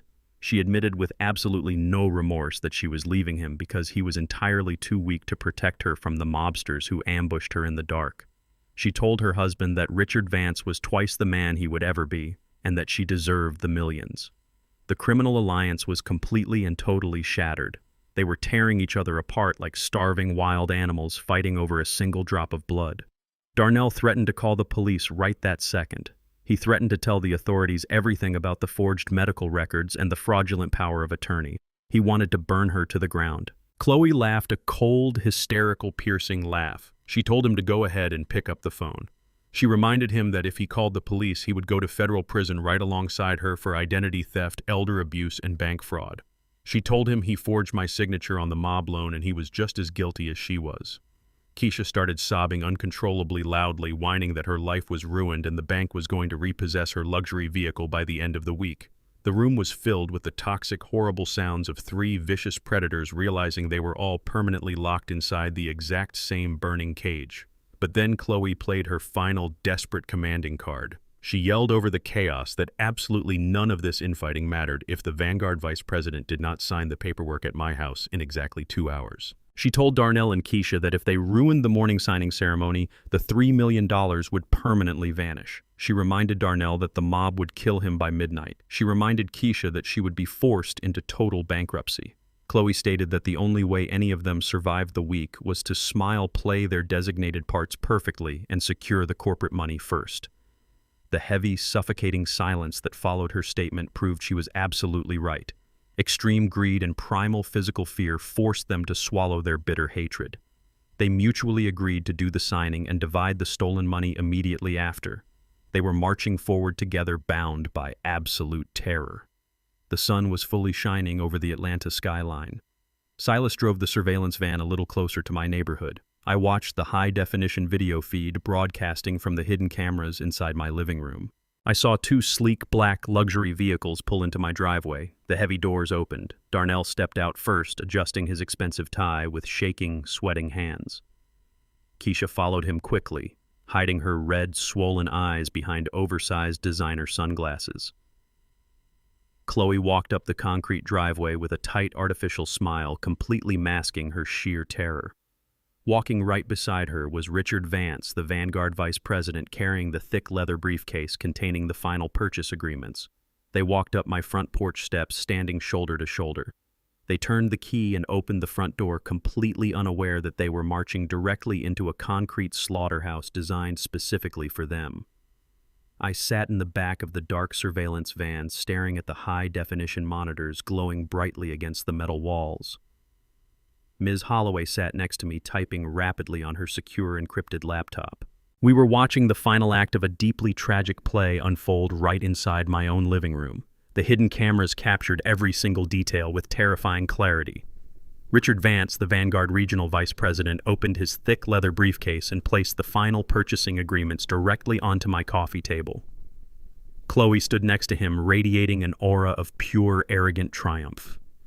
She handed Darnell a luxury fountain pen. I watched my only son grip the pen with shaking, sweating hands. He did not hesitate. He did not look around the room with any sense of guilt or remorse. He simply leaned over the table and signed his own father's life away. He signed the forged power of attorney. He signed the property transfer documents. Richard Vance smiled a bright, predatory smile and signed the Vanguard corporate authorization forms. The vice president pulled his silver cell phone from his pocket and pressed a button. He announced to the room that the $3 million wire transfer was officially initiated and the funds were immediately clearing the bank. The digital trap had successfully snapped shut. My greedy family had officially committed federal wire fraud on camera. I took off my heavy audio headphones and placed them on the desk.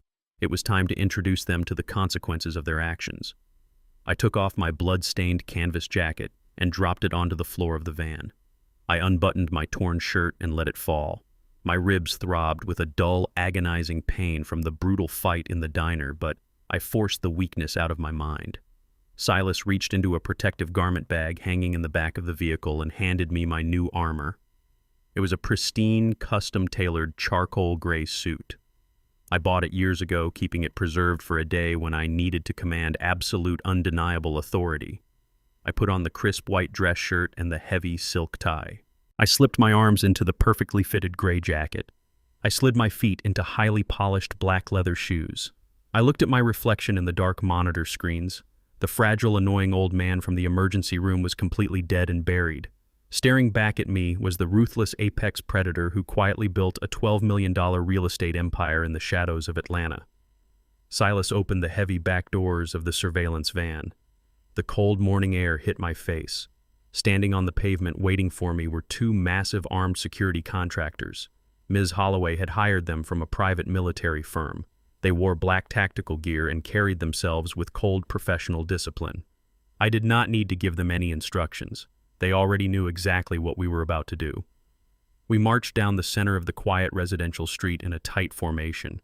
I did not sneak around the back azalea bushes this time. I walked straight up the center of my concrete driveway. I climbed the wooden steps of my front porch and heard the heavy boots of my contractors thudding against the wood right behind me. Through the large front window, I could clearly see the celebration unfolding inside my house. Richard Vance pulled a bottle of expensive champagne from a leather bag. He popped the cork and it flew across the room, bouncing off the ceiling. He poured the bubbling liquid into 4 glass flutes. Darnell grabbed a glass and drank it down greedily, his eyes darting nervously toward the window. He was a man drowning in fear, trying to celebrate a victory he knew he did not earn. Keisha was sitting on my sofa, already looking at designer clothing on her phone, mentally spending money that did not belong to her. Chloe was smiling a genuine, triumphant smile, looking at her wealthy boss with pure, unadulterated greed. They thought they had won the war. I reached the front door. Darnell had completely changed the deadbolt lock to keep me out of my own home. I stepped back and nodded to the massive security contractor standing on my right side. The contractor lifted his heavy tactical boot and kicked the door right next to the lock mechanism with the brutal force of a battering ram. The heavy wooden frame splintered instantly into a dozen jagged pieces. The front door swung wide open and slammed violently against the interior drywall, shaking the entire house. The sound of the breaking door echoed through the living room like a sudden gunshot. Keisha let out a high-pitched scream and dropped her cell phone onto the hardwood floor. Darnell choked on his champagne and stumbled backward, crashing hard into the hallway wall. Richard Vance completely froze with the green bottle still in his hand, spilling expensive alcohol all over my expensive carpets. Chloe spun around, her triumphant corporate smile completely melting off her face, replaced by a mask of absolute primitive terror. I walked slowly over the threshold, stepping carefully over the splintered wood of the broken door frame. My 2 armed contractors stepped inside right behind me. They crossed their massive arms and physically blocked the only exit out of the house. I stood dead in the center of my living room, slowly adjusting my silk tie. The silence in the room was absolute and completely suffocating. Nobody dared to breathe. They stared at my pristine tailored suit. They stared at my polished leather shoes. They stared at the cold, unforgiving, and totally dominant expression on my face. Their brains could not process the visual information they were receiving. They fully expected a confused, bleeding, homeless victim begging and pleading for his house back. They expected a fragile old carpenter they could easily push around. Instead, they were looking directly at a high-level corporate executioner. Chloe was the very first one to recover her voice. Her initial primitive shock quickly morphed back into arrogant corporate entitlement. She relied on the only weapon she knew how to use. She relied on her privilege and her absolute belief that her white-collar status made her completely untouchable. She scoffed loudly and set her half-empty champagne glass down hard on the coffee table. She looked at my tailored suit and let out a harsh, mocking laugh. "You are too late, old man," she sneered, crossing her arms defensively across her chest. "You can dress up in a fancy suit however you want, and you can bring hired muscle to intimidate us, but the legal paperwork is already finished." She pointed a manicured finger at the document sitting on the table. "The ink is completely dry. The wire transfer has cleared the bank. This house is officially Vanguard real estate property now, and you are legally trespassing on a private commercial development site." Darnell tried to gather his courage and stepped out from behind the wall. He pointed a shaking finger at me and told me I needed to leave the premises immediately before they called the police to have me arrested. Keisha nodded furiously from the sofa, telling me to get out of her sight. I completely ignored my foolish son. I ignored my treacherous daughter. I ignored the Vanguard vice president who was currently sweating through his expensive shirt. I walked slowly across the length of the living room, keeping my eyes locked dead onto Chloe. I walked past the champagne glasses and the forged legal documents. I turned around and sat down right in the middle of my old, worn-out armchair. It was the same armchair where I used to sit and read stories to Darnell when he was a little boy. I leaned back against the comfortable fabric. I crossed my legs slowly and smoothed the fabric of my expensive gray suit. I brought my hands up to my chest and steepled my fingers together, resting my chin against my knuckles. I looked directly into Chloe's eyes with a perfectly calm and utterly devastating smile. "You bought the house, Chloe," I said, my voice dropping to a low, bone-chilling whisper that commanded absolute silence in the room. "But did you ever check who owns the dirt underneath it?" The heavy silence in the living room was absolute. Chloe stared at me with her mouth slightly open. Her sharp corporate brain was desperately trying to process the question I had just asked her. She looked down at the forged documents sitting on my glass coffee table. She looked at the expensive pen in her hand. She thought she had covered every single legal angle. She thought she had stolen my entire existence. But my question about the dirt underneath the house had just planted a massive seed of doubt in her arrogant mind. Richard Vance, the Vanguard Regional Vice President, shifted uncomfortably in his expensive suit. He was a man who understood real estate down to his very bones. He knew that a property deed was only as valuable as the ground it stood on. He looked at Chloe and asked her what I was talking about. Chloe quickly tried to regain her composure. She forced a harsh laugh and told Richard to ignore me. She said I was just a senile old man who did not understand how modern corporate property transfers worked. She told him the deal was done and the house belonged to Vanguard. I did not say another word. I did not need to. The sound of sharp, confident footsteps echoed from the front porch. The heavy, broken wooden door was pushed open entirely. Ms. Holloway walked into my living room. She wore her immaculate, dark crimson suit and carried herself with the terrifying grace of a legal executioner. She did not look at Darnell, who was still cowering against the hallway wall. She did not look at Keisha, who was shivering on the sofa. She walked straight past the two massive armed security contractors and stopped directly in front of the glass coffee table. She carried a thick, black leather binder in her right hand. She raised the binder high into the air and slammed it down onto the glass table with brutal, violent force. The explosive sound made everyone in the room jump. Keisha let out a small whimper. Darnell closed his eyes in pure fear. Richard Vance stared at the thick black binder as if it were a live explosive device. Ms. Holloway did not introduce herself politely. She looked directly at Richard Vance and told him he had just made the single biggest financial mistake of his entire corporate career. She told him he was standing in a room full of federal criminals, and he had just authorized a $3 million wire transfer for a completely worthless piece of paper. Chloe stepped forward and tried to assert her authority. She raised her voice and demanded to know who Ms. Holloway was and why she was trespassing on private Vanguard property. Ms. Holloway turned her head slowly and looked at my white daughter-in-law with eyes full of absolute freezing contempt. She told Chloe to shut her mouth and stand back. She said she was not speaking to the corrupt mid-level administrative assistant. She was speaking to the regional vice president who was about to lose his job, his reputation, and his freedom. Chloe turned pale, but she kept her mouth shut. She had never been spoken to with such raw, dominant power. Ms. Holloway placed her hands flat on the glass table and leaned toward Richard Vance. She told him to open the black binder. She told him to look at the very first document inside. Richard reached out with trembling hands and opened the heavy leather cover. He stared at the thick parchment paper inside. His eyes scanned the legal text. I watched his face closely. I watched the arrogant and wealthy corporate executive transform into a terrified, broken man in a matter of seconds. All the blood drained from his cheeks. He began to sweat profusely. Ms. Holloway explained the situation to the room with perfect, cold articulation. She explained the fundamental difference between structural ownership and land ownership. She told Richard that he had indeed just purchased the physical structure of the house. He bought the wooden walls, the brick chimney, and the shingle roof. But he did not buy the dirt. I leaned forward in my old armchair and took over the explanation. I told them about my late wife, Vivian.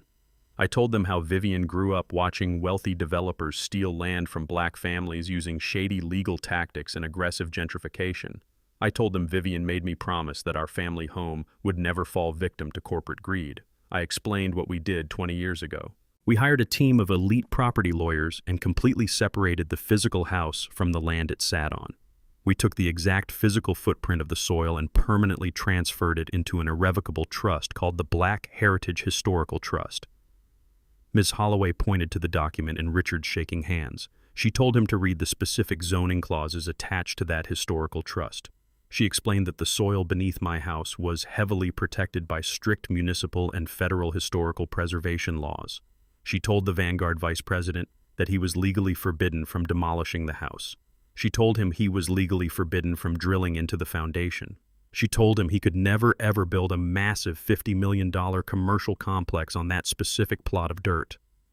Richard Vance realized the absolute catastrophic magnitude of his situation. Vanguard Real Estate had secretly purchased the 5 surrounding commercial plots to build their luxury mega project, but they desperately needed my center plot to anchor the entire development. Without my dirt, the surrounding plots were completely useless. The $50 million project was officially dead on arrival, and Richard had just authorized a $3 million corporate payout to buy an old wooden house that he could not tear down. He had just burned $3 million of company money for absolutely nothing. Richard dropped the document onto the table. His breathing became erratic and heavy. He looked at Chloe with eyes full of sheer panic and deep homicidal rage. He asked her how this was possible. He demanded to know how the Vanguard legal department missed a massive historical land trust during the property audit. This was the exact moment the entire criminal conspiracy completely unraveled. Ms. Holloway smiled a terrifying, predatory smile. She flipped to the second page in the black binder. It was a copy of the official municipal zoning application. She told Richard that the Vanguard legal department did not miss the historical trust. She explained that Chloe had actively hidden it from them. Ms. Holloway detailed exactly how Chloe used her corporate privilege to bypass the standard legal audits. She explained that Chloe had bribed a corrupt city inspector to alter the municipal records. Chloe had physically forged the zoning clearance documents submitted to the Vanguard Finance Committee. She buried the historical land trust under layers of fake paperwork so she could force the $3 million payout through before anyone discovered the truth. Chloe started backing away from the table. She was shaking uncontrollably. She shook her head and stammered, trying to formulate a lie. She told Richard that the documents in the binder were fake. She said I was trying to frame her. She begged her boss and her secret lover to believe her. But Richard Vance was not a fool. He looked at the undeniable municipal stamps and the heavily documented evidence of bribery. He looked at the woman he had planned to run away to Paris with. He realized she had played him for an absolute fool. She had used his executive authority to authorize a fraudulent wire transfer. She was planning to take the stolen money flee to Europe and leave him standing in Atlanta to face the massive corporate fallout and federal criminal charges. The romantic and corporate alliance between them shattered into a million pieces. Richard Vance lunged forward. He did not yell. He did not curse. He raised his hand and struck Chloe across the face with brutal, devastating force. The sharp crack of his hand hitting her cheek echoed through the silent living room. "You forged the zoning clearance!" Richard roared, his voice tearing through the house like a violent storm. "You forged federal documents and used my name to steal company funds, you miserable thief!" Chloe crashed hard onto the floor. Her perfect corporate presentation was completely destroyed. Her hair was a mess. A bright red handprint was quickly forming across her pale skin. She scrambled backward on the hardwood floor, trying to get away from her furious boss. Keisha screamed from the sofa, completely terrified by the sudden explosion of violence. Darnell pushed himself harder against the hallway wall, too much of a coward to protect his own wife from the man she was sleeping with. Ms. Holloway stepped smoothly between Richard and Chloe, holding up a calm, commanding hand to stop the Vanguard executive from attacking her again. She told Richard to step back and lower his voice. She reminded him that everything happening in this room was currently being broadcast and recorded by multiple hidden surveillance cameras. Richard froze. He looked up and scanned the ceiling and the bookshelves. He realized his entire career, his brutal assault, and his involvement in a massive corporate fraud were all perfectly documented on a secure server. He collapsed onto the sofa next to Keisha, putting his head between his hands, completely defeated by the reality of his own destruction. I sat in my armchair and watched the absolute ruin of the people who tried to bury me. I felt no pity. I felt no remorse. They had built this concrete slaughterhouse with their own greed, and I simply locked the door behind them. Chloe sat on the floor, breathing in heavy, ragged gasps. The physical pain of the slap was nothing compared to the psychological destruction of her entire universe. In less than 5 minutes, she had lost everything. The $3 million payout was locked in a fraudulent transaction. Her escape plan to Paris was ruined. Her powerful corporate lover had just assaulted her and abandoned her. Her husband was a massive coward, drowning in mob debt. Her pristine white-collar career was over, and federal prison was staring her directly in the face. She looked up from the floor. Her eyes were completely bloodshot and wild. The cold, calculating corporate shark was gone. What remained was a desperate, cornered animal completely stripped of her sanity. She did not look at Richard. She did not look at Darnell. She looked directly at me. She saw me sitting calmly in my old armchair wearing my expensive tailored suit. She saw the absolute victory resting quietly in my eyes. She realized that the annoying old black man she had treated like disposable garbage was the ultimate architect of her total annihilation. Chloe completely lost her mind. She let out a piercing, guttural scream that sounded less human and more like a dying predator. She scrambled to her feet, her hands curled into violent claws. She ignored the massive security contractors blocking the door. She ignored Ms. Holloway standing by the glass table. Chloe lunged directly across the living room, throwing her entire body weight forward. Her eyes were wide with pure psychotic rage. She aimed her hands straight for my throat, completely determined to murder me with her bare hands right there in my own home. Chloe threw her entire body weight forward with her eyes wide and full of pure psychotic rage. Her hands curled into violent claws aimed directly at my throat. She had completely abandoned any remaining illusion of her sophisticated corporate identity. She was nothing more than a rabid animal backed into a corner, lashing out at the only person responsible for her absolute destruction. I did not flinch.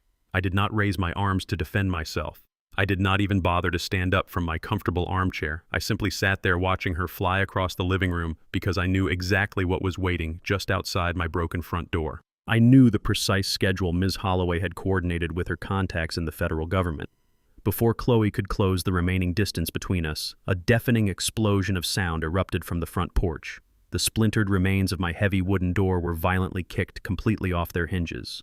A massive team of heavily armed federal agents poured into my living room like a crashing tidal wave of black tactical gear. They did not knock. They did not announce themselves politely. They moved with absolute, overwhelming physical force. 2 large federal agents intercepted Chloe right in the middle of her desperate lunge. They grabbed her by her expensive tailored designer jacket and slammed her violently down onto my hardwood floor. The sound of her body hitting the wood was dull and heavy. They instantly pinned her arms behind her back, pressing their heavy knees firmly between her shoulder blades. Chloe thrashed and kicked her legs wildly. She screamed at the top of her lungs that she was a Vanguard corporate vice president and that they had absolutely no right to touch her. The federal agents completely ignored her arrogant corporate entitlement. They forcefully pulled her arms back and snapped cold, heavy steel handcuffs around her wrists, locking them tight. The lead federal agent stepped forward into the center of the chaotic living room. He was a tall, imposing man with a silver badge hanging from a thick chain around his neck. He looked down at Chloe, struggling helplessly on the floor. He did not read her rights for a simple trespassing violation or a basic property dispute. He began to list the massive, devastating federal charges she had rapidly accumulated over the past week. He told her she was officially under arrest for federal wire fraud. He explained in a loud, clear voice that initiating a $3 million electronic transfer across state lines using a forged corporate authorization document was a severe federal crime. He told her she was under arrest for medical record forgery. He detailed how the federal authorities had already intercepted the corrupt medical doctor she bribed and the underground document forger she hired with stolen cash. He looked down at her pale, terrified face and delivered the final blow. He told her she was also under arrest for criminal conspiracy to commit severe elder abuse. Chloe instantly stopped thrashing. The sheer crushing weight of the federal charges completely suffocated her manic energy. Her eyes darted wildly around the room as her sharp corporate brain calculated the exact mathematics of her impending doom. She realized she was not going to a quiet local holding cell where high-priced Vanguard lawyers could easily bail her out. She was facing multiple decades in a maximum security federal penitentiary.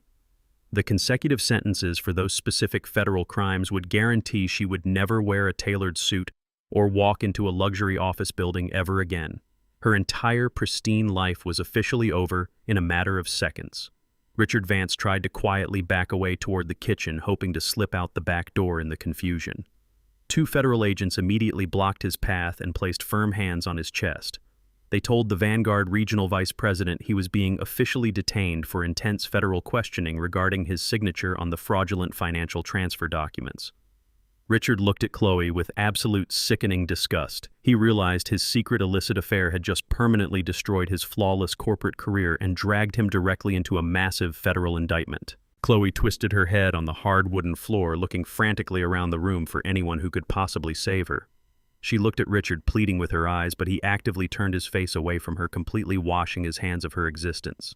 She looked at Keisha, who was curled up into a tight ball on the sofa, sobbing uncontrollably and covering her ears to block out the noise of the raid. Finally, Chloe locked her desperate, terrified eyes onto her husband. She screamed for Darnell. She begged him to do something to stop the agents. She yelled at him to use the emergency medical guardianship papers to order the federal authorities out of my house. She screamed that they were a team and he had a legal obligation to protect his wife. Her voice was sharp and filled with pathetic, trembling terror. She wanted the weak, pathetic man she secretly despised, the man she was actively planning to abandon for Paris, to suddenly become her ultimate shining savior. Darnell stood completely frozen against the hallway wall. He looked at the heavily armed federal agents filling the living room. He looked at the cold steel handcuffs cutting deeply into his wife's pale wrists. He looked at the shattered wooden door and the bright flashing red and blue lights of the federal transport vehicles parked outside in my driveway. Darnell did not rush forward to defend his wife. He did not yell at the federal agents to unhand her. He did exactly what a coward always does when the absolute crushing pressure of reality finally closes in. He literally took 3 distinct steps backwards, sliding further down the hallway wall into the shadows. He raised his trembling hands high into the air and shook his head violently back and forth. He told the federal agents, his voice cracking with pure fear, that he had absolutely nothing to do with the wire fraud or the forged municipal zoning documents. He claimed Chloe acted entirely alone. He completely abandoned the woman he married, throwing her directly under the bus to save his own miserable skin. Chloe watched her husband back away from her in pure, unadulterated cowardice. The very last remaining piece of her psychological armor completely shattered into dust. She began to sob uncontrollably. It was not a quiet, elegant corporate cry. It was the ugly, messy, agonizing wailing of an arrogant predator caught permanently in an inescapable steel trap. I stood up slowly from my worn armchair. I calmly adjusted the cuffs of my pristine charcoal gray suit and walked over to where Chloe was pinned against the floor. The federal agents stepped back slightly, allowing me to approach. They knew exactly who I was, and they knew I was the primary victim of this massive criminal conspiracy. I crouched down so my face was perfectly level with hers. I looked deeply into her tear-streaked face and her completely ruined makeup. She was trembling violently against the cold hardwood. The arrogant white woman who thought she could casually erase an old black carpenter from the face of the earth was now lying completely helpless at my polished leather shoes. I leaned in very close to her ear. I kept my voice incredibly soft and incredibly cold. I made sure every single syllable pierced directly into her soul. I told her to listen to me very carefully. I told her to remember this exact, specific moment every single night when she went to sleep in her concrete federal prison cell. I told her she made a fatal, catastrophic miscalculation. I told her she looked at my simple wooden house and my faded canvas work clothes and automatically assumed I was incredibly weak. I told her she let her blinding corporate arrogance convince her that she was inherently smarter and significantly more powerful than the people she considered far beneath her station in life.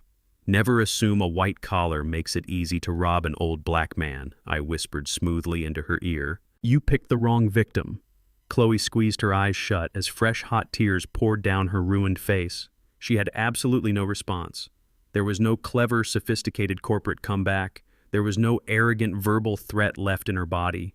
There was only the crushing, absolute, undeniable truth that I had completely outplayed her on every single level of the board. I stood back up and gave a firm nod to the lead federal agent. The agents hauled Chloe roughly to her feet.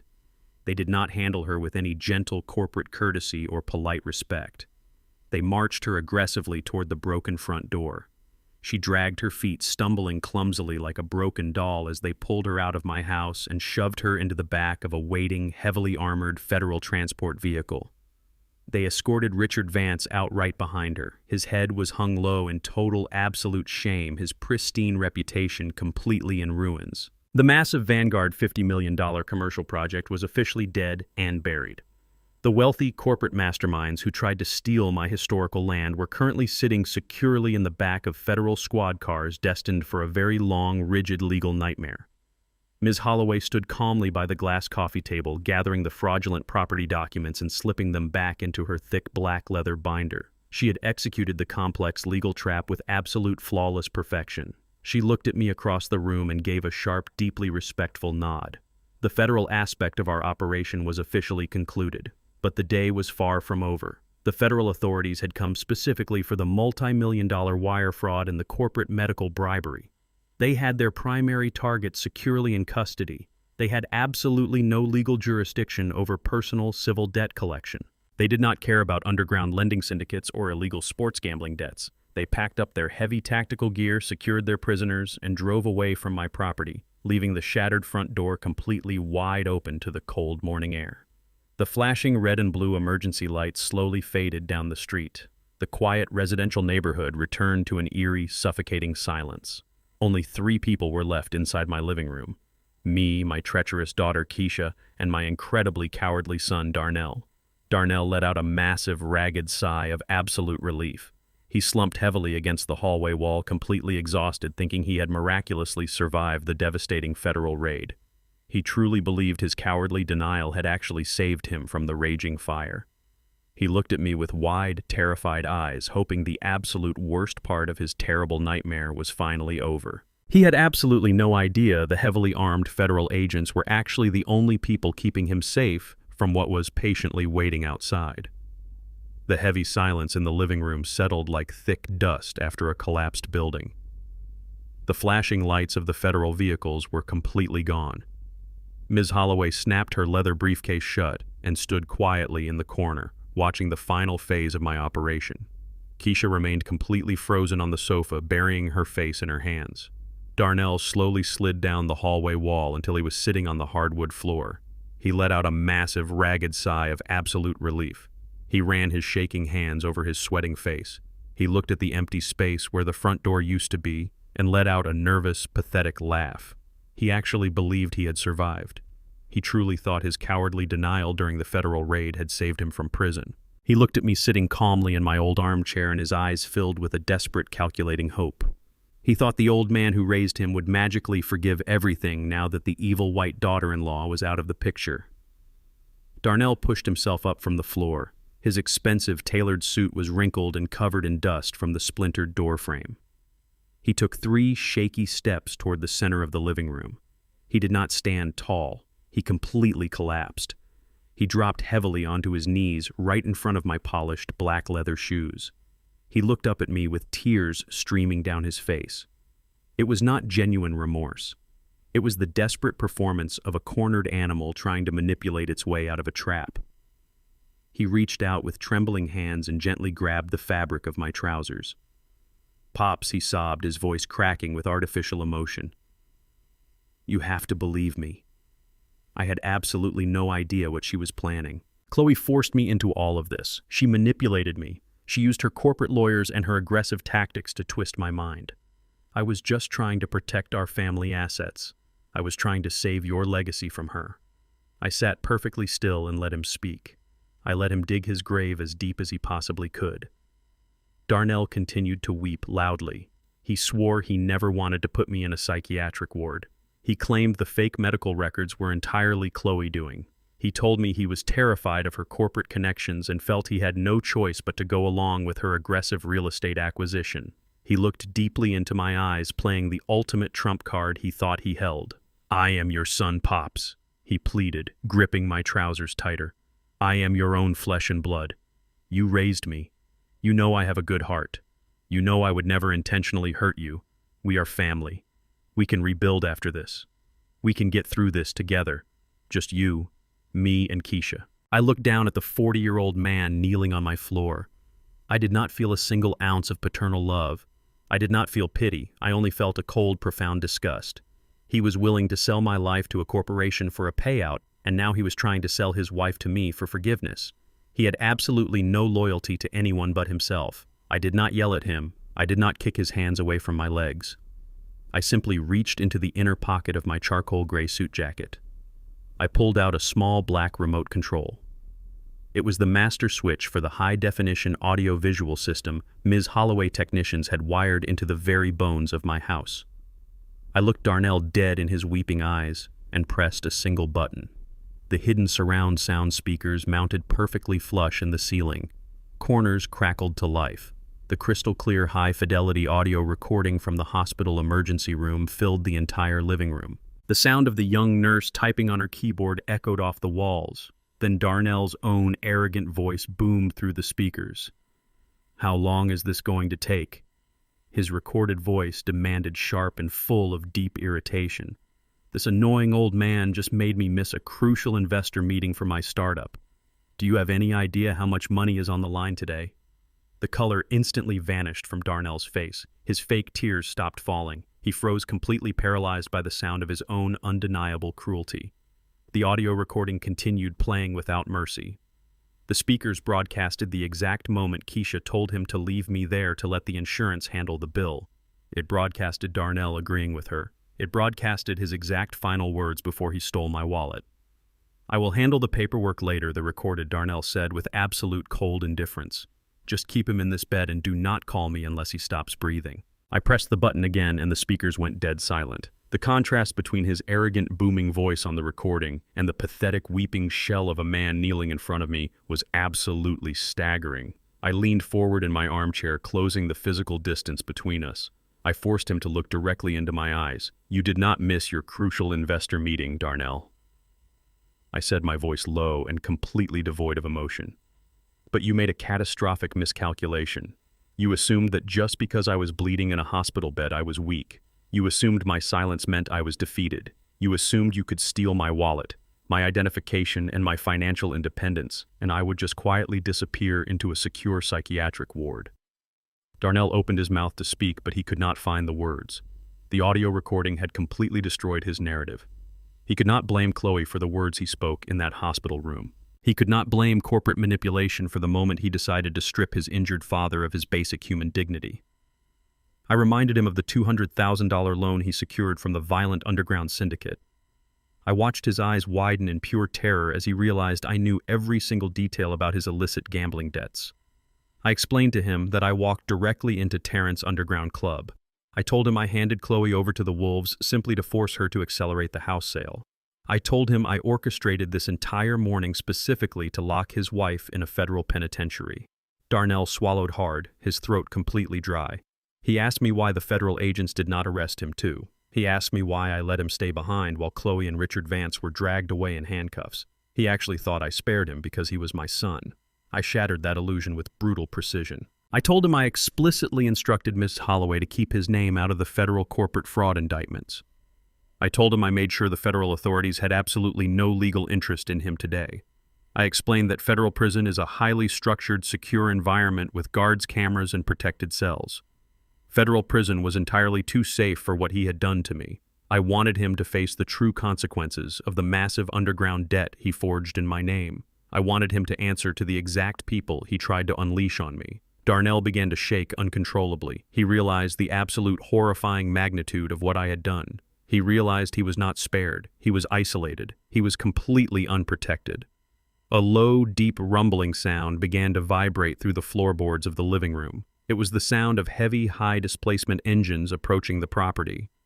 The sound of thick tires slowly crunching over the gravel at the edge of my driveway. I slowly raised my hand and pointed toward the large front window. Darnell turned his head. Through the glass, he saw 3 massive black sport utility vehicles with heavily tinted windows slowly pulling directly onto my property. They parked in a tight, aggressive formation, completely blocking the end of the driveway. They were the exact same vehicles that had ambushed Chloe in the Vanguard parking garage the night before. Terrence and his violent syndicate enforcers had been incredibly patient. They watched the federal raid from a safe distance. They waited quietly in the shadows for the heavily armed government agents to pack up their tactical gear and leave the neighborhood. The Federal Bureau of Investigation does not care about illegal sports gambling debts or civil collection matters. The federal agents were gone, and they were never coming back. The heavy doors of the black vehicles swung open simultaneously. Several massive men wearing dark leather jackets and carrying thick steel pipes stepped out onto my front lawn. They did not rush. They moved with the calm, terrifying purpose of predators who know their prey has absolutely nowhere left to run. Darnell scrambled backward on his hands and knees, completely terrified by the sight of the approaching enforcers. He looked at me begging for protection. He asked me to use my millions to pay off the debt. He pleaded with me to save his life. He promised he would do anything I wanted if I just made the violent men go away. I stood up from my armchair and adjusted my silk tie. I looked down at the pathetic coward who used my name as collateral for his own failures. I told him I had already contacted the fraud department at my local credit union. I told him the accounts he planned to use to pay off the syndicate were permanently frozen under an active identity theft investigation. He had absolutely zero access to my money. 2. He had no Vanguard payout. He had no house to sell. He had nothing but the clothes on his back and a massive, violently overdue debt. I walked toward the broken front door, stepping carefully over the shattered wood. I stopped right next to Darnell and looked down at him one final time. "Your accounts are frozen for fraud," I whispered, my voice colder than the winter air blowing through the broken door. "Good luck with your friends outside." I turned my back on him completely. Darnell collapsed onto the floor, crying hysterically. He realized nobody was coming to save him. He realized his arrogant decisions had finally caught up to him.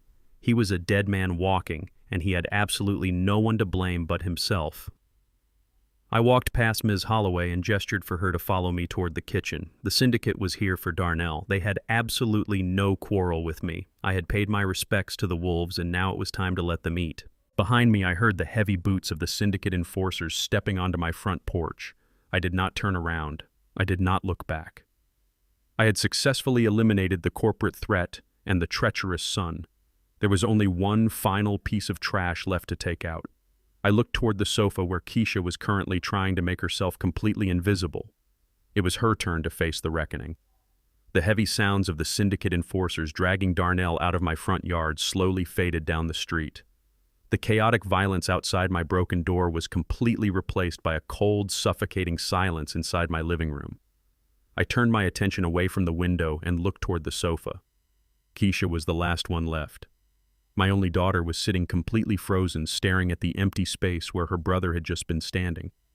She had watched her powerful sister-in-law get hauled away in handcuffs by federal agents. She had watched her arrogant brother get handed over to ruthless underground debt collectors. She knew with absolute terrifying certainty that it was finally her turn to face the old wolf. Keisha slid off the expensive fabric of my sofa. Her designer shoes hit the hardwood floor with a dull thud. She did not try to run. She knew there was nowhere left to hide. She crawled across the floor on her hands and knees, completely abandoning any remaining shred of her dignity. She reached up with shaking hands and grabbed the bottom edge of my charcoal gray suit jacket. She looked up at me with mascara running down her face in thick black streams. She was sobbing uncontrollably, gasping for air like a drowning victim. "Daddy, please," she begged, her voice trembling with pure, absolute terror. "You have to forgive me. I did not do any of this. I did not forge any municipal zoning documents. I did not bribe any corrupt doctors. I did not steal your identity to secure an underground loan. I just stayed quiet. I was scared of Chloe and Darnell. I just stayed quiet, Daddy." I looked down at the 38-year-old woman gripping my coat. I remembered holding her when she was a little girl. I remembered working double shifts at the dusty mechanic shop just to buy her the expensive prom dress she begged me for. I gave her everything she ever asked for, and she repaid my lifetime of sacrifice by watching me bleed in a hospital bed while complaining about her nail appointment. I reached down and grabbed her wrists. I did not hold her hands with the gentle warmth of a loving father. I gripped her wrists with cold, rigid authority and physically pulled her hands off my tailored suit. I took a step back, forcing her to look up at me from the floor. My voice dropped to absolute zero. It was completely devoid of any warmth, any anger, or any hesitation. "You think staying quiet makes you innocent, Keisha?" I asked her. "You think sitting in the passenger seat of a getaway car makes you less of a criminal than the person driving it? You stood in that emergency room and told your brother to leave me there like a piece of worthless garbage. You went to a deserted diner to trick me into giving up my life savings so you could buy more designer shoes. You knew exactly what they were planning to do to me." Keisha shook her head violently, tears flying from her face. She tried to deny it, but the words caught in her throat. She knew the hidden cameras and microphones had captured every single conversation she had in this house. "Your silence was not born out of fear, Keisha," I said, my voice cutting through her lies with surgical precision. "Your silence was born entirely out of greed. You wanted the Vanguard payout just as badly as they did. You were perfectly willing to let them destroy my mind and steal my home as long as you got your cut of the money." I leaned forward, looking directly into her weeping eyes. "Your silence while they plotted to lock me in a closed psychiatric ward was the deepest knife in my back." Keisha flinched as if I had physically struck her. She curled into a tighter ball on the floor, sobbing loudly into her hands. She begged me to give her another chance. She promised she would change. She swore she would take care of me for the rest of my life if I just let her walk out of this house untouched. I stood up straight and looked over at Ms. Holloway. The brilliant shadow attorney was standing quietly near the glass coffee table, holding a single crisp sheet of paper. She stepped forward and handed the document directly to me. I looked at the paper, then held it out toward my daughter. I told Keisha to take the paper and read it. She reached up with trembling fingers and took the document. Her swollen eyes scanned the official letterhead. It was a formal notification from the largest commercial bank in Atlanta. I explained the document to her very slowly, making sure she understood the absolute finality of her situation. For the past 5 years, Keisha had lived an incredibly lavish lifestyle. She drove a brand new luxury sedan. She wore expensive clothes. She took lavish vacations to tropical islands. She loved to brag to her friends about her incredible success as an independent woman. But her entire financial existence was a complete and utter illusion. She did not qualify for that massive $50,000 revolving credit line on her own. Her income was minimal and her spending habits were completely reckless. 5 years ago, I went to the bank and legally co-signed her master credit account. I used my impeccable credit score and my hidden financial leverage to act as her absolute guarantor. I quietly built the financial bridge that allowed her to live her glamorous fake life. I told Keisha that while she was busy planning to sell my house to Vanguard Real Estate, I was busy making a very brief phone call to the bank fraud department. I informed them that my family was actively under federal investigation for massive wire fraud and elder abuse, I told her. I formally invoked my legal right to withdraw my status as your financial guarantor, citing extreme fraudulent activity and breach of trust. Keisha stared at the paper in absolute horror. The color completely drained from her face. She understood exactly what that meant. Without my perfect credit score holding her account together, the bank immediately audited her file. They saw her massive debt-to-income ratio. They saw her complete lack of actual liquid assets. The bank immediately triggered an emergency default protocol. They permanently closed her credit lines and called in the entire $50,000 balance payable immediately in full. "You have no Vanguard payout." "Keisha," I said, my voice echoing off the walls. "You have no credit cards. You have no savings. You are officially, totally, and completely bankrupt." Keisha let out a harrowing wail of pure despair. Her entire fake world had just been completely vaporized by a single piece of paper. She dropped her face to the floor and cried hysterically, mourning the loss of her precious money, much harder than she ever mourned the loss of her father. But I was not finished. A meticulously executed plan leaves absolutely no loose ends. A loud, heavy diesel engine suddenly rumbled outside my front window. The sound of air brakes hissing pierced through Keisha's loud sobbing. A bright, flashing yellow light began to reflect against the living room walls. I walked over to the front window and pulled back the curtains. I told Keisha to get up off the floor and come look outside. She crawled weakly toward the window and pulled herself up using the sill. She looked out into the driveway. A massive industrial tow truck was currently backing up toward her pristine silver luxury sedan.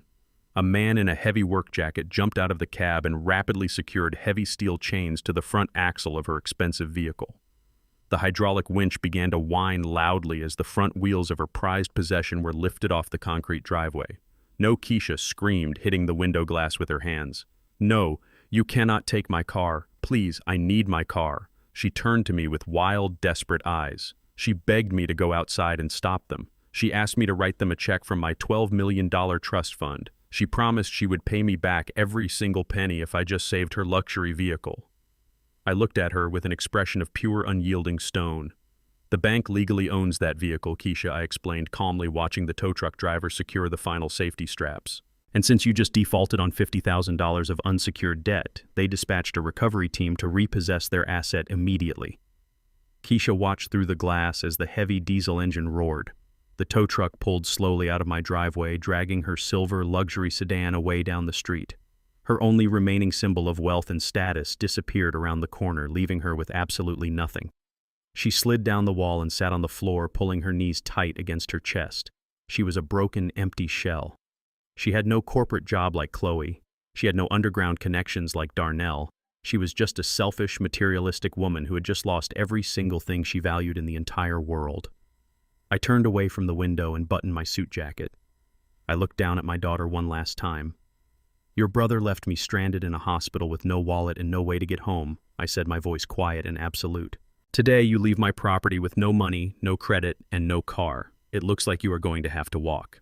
I turned my back on her and walked toward the kitchen. Ms. Holloway followed closely behind me, leaving Keisha sitting alone on the floor, weeping bitterly into the empty silence of the house. Keisha gathered her broken designer purse and walked out the open door. She looked like a ghost wandering into the cold street with no destination and no shelter. My security contractors escorted her off the property, ensuring she did not linger on the sidewalk. Ms. Holloway stood in the kitchen, packing her secure laptop and the signed, fraudulent legal documents into her leather briefcase.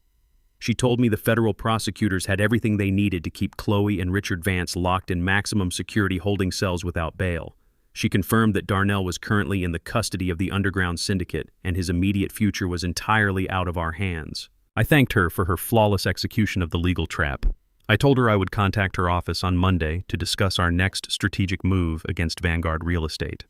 She gave me a sharp nod of deep respect and walked out of the house.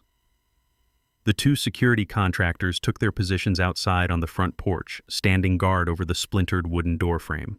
For the first time in 7 terrifying days, I was completely alone inside my own house. The chaotic noise of screaming sirens, weeping children, and shattering glass was entirely gone. The heavy, suffocating silence settled over the living room like a thick, protective blanket. I walked over to the cardboard boxes near the front door. Darnell and Chloe had carelessly shoved my entire life into those cheap brown boxes. I reached inside and pulled out the heavy silver-framed photograph of my late wife Vivian. I wiped the dust off the glass with the sleeve of my expensive suit. I walked into the kitchen and opened the heavy oak cabinet I had built with my own hands 30 years ago. I reached past the everyday glasses and pulled down a dusty crystal decanter filled with aged Kentucky bourbon. It was a very specific bottle I had been saving for a moment of absolute undeniable victory. I took 2 heavy crystal glasses and poured a generous measure of the dark amber liquid into each one. I carried the glasses back into the living room.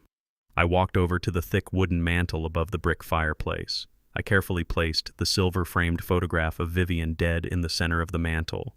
I set one of the crystal glasses of bourbon right in front of her picture. I took a slow, deep breath, feeling the sharp ache in my fractured ribs dulling into a distant memory. The physical pain was entirely overshadowed by the profound sense of complete spiritual restoration. I raised my glass toward the photograph. I told Vivian that the storm was finally over. I told her the wolves who tried to tear our legacy apart had been completely eradicated from our territory. I looked into her beautiful smiling eyes frozen in the silver frame, and I spoke the exact words she needed to hear. I cleaned house, Viv. I said, my voice steady and resonant in the quiet room. Just like you taught me. I drank the bourbon, feeling the warm liquid burn down my throat. I looked around the empty living room. The forged documents were gone. The traitorous children were gone. The corporate vultures were locked in federal cages. The house was entirely mine again. The dirt beneath the floorboards was safe. The historical trust remained completely unbroken. I had faced the absolute darkest corners of human greed, and I had emerged completely victorious. But the war was not entirely over. There was still one massive corporate entity that needed to pay a heavy blood price for trying to erase an old black man from his own neighborhood. 3 weeks later, I sat in the executive boardroom on the top floor of the Vanguard Real Estate corporate headquarters. I was not there to beg or negotiate. I was there to dictate the terms of their absolute surrender. I sat at the head of the massive mahogany table wearing my sharp charcoal gray suit. Ms. Holloway sat directly to my right, her black leather binder resting on the polished wood. Sitting nervously across from us was the chief executive officer of Vanguard, along with 3 highly paid corporate defense attorneys. They looked absolutely terrified. The federal indictment of Chloe and Richard Vance had sent massive shockwaves through their entire billion-dollar empire. The federal authorities were aggressively investigating the corrupt zoning practices and the illegal property acquisitions authorized by their regional vice president. Vanguard was facing a catastrophic public relations nightmare. If the media discovered that their top executives bribed city officials and forged medical documents to steal a historic black home for a $50 million project, the corporate backlash would completely destroy their stock valuation. The chief executive officer cleared his throat and offered a formal, profusely rehearsed apology. He claimed Vanguard had absolutely no idea that Chloe and Richard were operating a rogue criminal enterprise. He said the company wanted to make things right and offered a generous financial compensation package to cover my legal fees and any emotional distress. I did not say a single word. I simply looked at Ms. Holloway. She leaned forward and told the chief executive officer that his generous compensation package was an absolute insult. She explained that we held undeniable recorded evidence proving Vanguard corporate funds were directly used to facilitate federal wire fraud and elder abuse. She told them we were fully prepared to release the hidden camera footage of their regional vice president physically assaulting his subordinate while attempting to steal a historical land trust. She promised to hand the entire unedited video file directly to the national news networks by 5 o'clock this evening. The corporate lawyers turned completely pale. They knew a massive civil lawsuit would open their entire internal communications network to federal discovery. They knew Ms. Holloway would completely gut their company in front of a jury and their stock prices would violently crash. The chief executive officer asked us what exactly we wanted to make this disaster go away quietly. Ms. Holloway did not hesitate. She demanded a massive 8-figure out-of-court settlement paid directly into the V Trust by the end of the business day. She demanded Vanguard officially abandon their $50 million commercial project on the west side of Atlanta immediately. She demanded they legally donate the 5 surrounding commercial plots they had already purchased directly to my historical foundation. She demanded absolute unconditional surrender on every single front.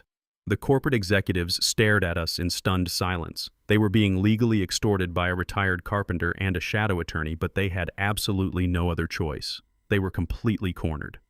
The chief executive officer swallowed his immense pride, picked up his gold pen, and signed the binding settlement agreement. Vanguard Real Estate formally capitulated, transferring millions of dollars in corporate damages and prime commercial real estate directly into my complete control. I walked out of the Vanguard glass tower with Ms. Holloway feeling the bright, warm sun on my face. My bank accounts were completely overflowing with corporate settlement money. My land was vastly expanded. My enemies were entirely destroyed. But a man does not go through hell just to sit on a pile of gold and watch the world burn. You have to take the ashes and build something completely fireproof.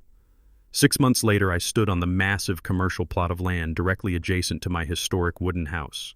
The land that Vanguard originally purchased to build luxury apartments was now completely cleared and leveled. I was not wearing my expensive suit today. I was wearing my old faded work jeans, my heavy canvas coat, and a bright yellow hard hat. Surrounding me were dozens of local community leaders, city council members, and independent journalists. Ms. Holloway stood proudly by my side, holding a golden shovel. Silas stood near the back of the crowd, keeping a watchful eye on the perimeter. We were gathered for a highly anticipated groundbreaking ceremony. I took the golden shovel and drove the sharp metal blade deep into the rich Georgia soil. The crowd erupted into loud, enthusiastic applause.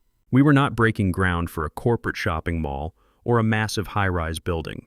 We were officially breaking ground on the Vivian Jenkins Medical and Legal Advocacy Center. I had taken the massive Vanguard settlement money and the expanded real estate portfolio to build an absolute fortress for the forgotten people of Atlanta. I knew exactly what it felt like to be abandoned in a hospital room without identification or resources. I knew what it felt like to have predatory family members and greedy corporations try to legally erase your existence because of your age. I was never going to let that happen to another senior citizen in my city. The new state-of-the-art center would provide free, comprehensive legal defense for elderly residents facing fraudulent guardianship orders or aggressive corporate gentrification. It would employ a full staff of independent medical professionals to evaluate patients and protect them from corrupt doctors taking bribes. It would be a permanent safe haven for grandparents who were discarded by the very children they sacrificed everything to raise. I looked at the architectural blueprints displayed on the large presentation board. The building was designed to wrap completely around my historic wooden house, protecting my original home like a massive concrete shield. The annoying old man they left to die in the emergency room had become the most powerful real estate titan on the west side of Atlanta. I walked away from the cheering crowd and stood quietly on my front porch. I looked at the new reinforced steel front door I had installed myself. I ran my calloused hand over the smooth wooden railing. My fractured ribs had completely healed. My mind was razor sharp. My absolute dignity was entirely restored.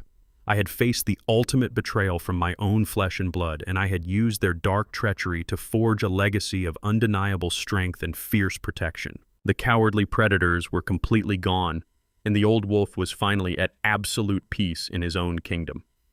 3 months had passed since the morning I took my life back. The bitter winter chill had finally melted away, leaving behind the thick, humid warmth of a classic Atlanta spring. I spent my morning kneeling in the dark, rich soil of my backyard garden.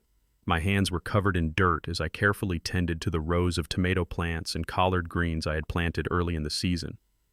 Gardening was something Vivian and I used to do together every Sunday. It was quiet, honest work. It reminded me that if you nurture the roots, the plant will grow strong and bear good fruit. But it also reminded me that if you do not ruthlessly pull the weeds, they will choke the life out of everything you love. I stood up and wiped the sweat from my forehead with the back of my forearm. The physical pain in my fractured ribs was completely gone. I breathed deeply, pulling the fresh morning air into my lungs. Over the tall wooden fence, I could hear the heavy, rhythmic pounding of construction equipment. It was not the sound of corporate developers destroying my neighborhood. It was the sound of the medical and legal advocacy center being built, brick by brick. Every strike of the heavy machinery was a testament to my ultimate victory. I walked over to the wooden patio table and picked up a tall glass of cold iced tea. I looked out over the thriving green leaves of my garden and reflected on the absolute silence of my new life. There were no more manipulative phone calls from Keisha, begging for money to fund her fake luxury lifestyle. She was currently working a minimum wage retail job, trying to pay off massive mounting debts with absolutely no financial safety net to catch her. There were no more arrogant visits from Chloe looking at my home with greedy, calculating eyes. The white-collar corporate shark was currently wearing a standard-issue orange jumpsuit in a federal penitentiary, stripped of her tailored suits and her extreme corporate privilege. As I took a long, slow drink of my cold tea, a sudden buzzing sound broke the perfect tranquility of the backyard. My cell phone was vibrating aggressively against the wooden surface of the patio table. I set my glass down and picked up the device. I stared at the bright, glowing screen. The caller identification did not display a familiar name or a local area code. The digital text flashing across the screen read State Penitentiary. I knew exactly who was on the other end of that line. It was Darnell. He had miraculously survived his terrifying encounter with the underground lending syndicate. The violent mobsters likely realized he had absolutely zero access to my frozen funds, so they decided a dead man could not pay his debts. They probably beat him within an inch of his life and threw him directly to the local authorities to take the fall for a string of illegal gambling operations. Now my only son was sitting in a cold concrete cage, sharing the exact same miserable fate as his corrupt wife. He was allowed a single phone call from the prison block, and he chose to call the father he had abandoned in the emergency room. I stood there in the warm sunlight, holding the vibrating phone in my calloused hand. I pictured Darnell standing in a crowded, noisy prison hallway, holding the heavy plastic receiver to his ear. I knew exactly what he would say if I answered the call. He would cry, he would beg, he would offer empty promises and cheap apologies. He would tell me he was a changed man and that he desperately needed my $12 million trust fund to hire expensive criminal defense lawyers. A weaker father might have answered that call out of some misplaced sense of biological guilt. An older, softer version of Leroy Jenkins might have pressed the green button just to hear the voice of his son one last time. But that version of me died the moment Darnell reached into my blood-stained coat and stole my wallet. I looked at the glowing screen and felt absolutely nothing. There was no anger left in my heart. There was no sadness. There was only a profound, impenetrable wall of cold, absolute peace. I did not owe Darnell my time. I did not owe him my money. I certainly did not owe him my forgiveness. Some poisons simply cannot be cured. Some betrayals are so deep, they permanently sever the very concept of family. I pressed my thumb firmly against the red button on the screen. The buzzing instantly stopped. The phone went completely silent. I navigated through the digital settings on the device and permanently blocked the penitentiary phone number.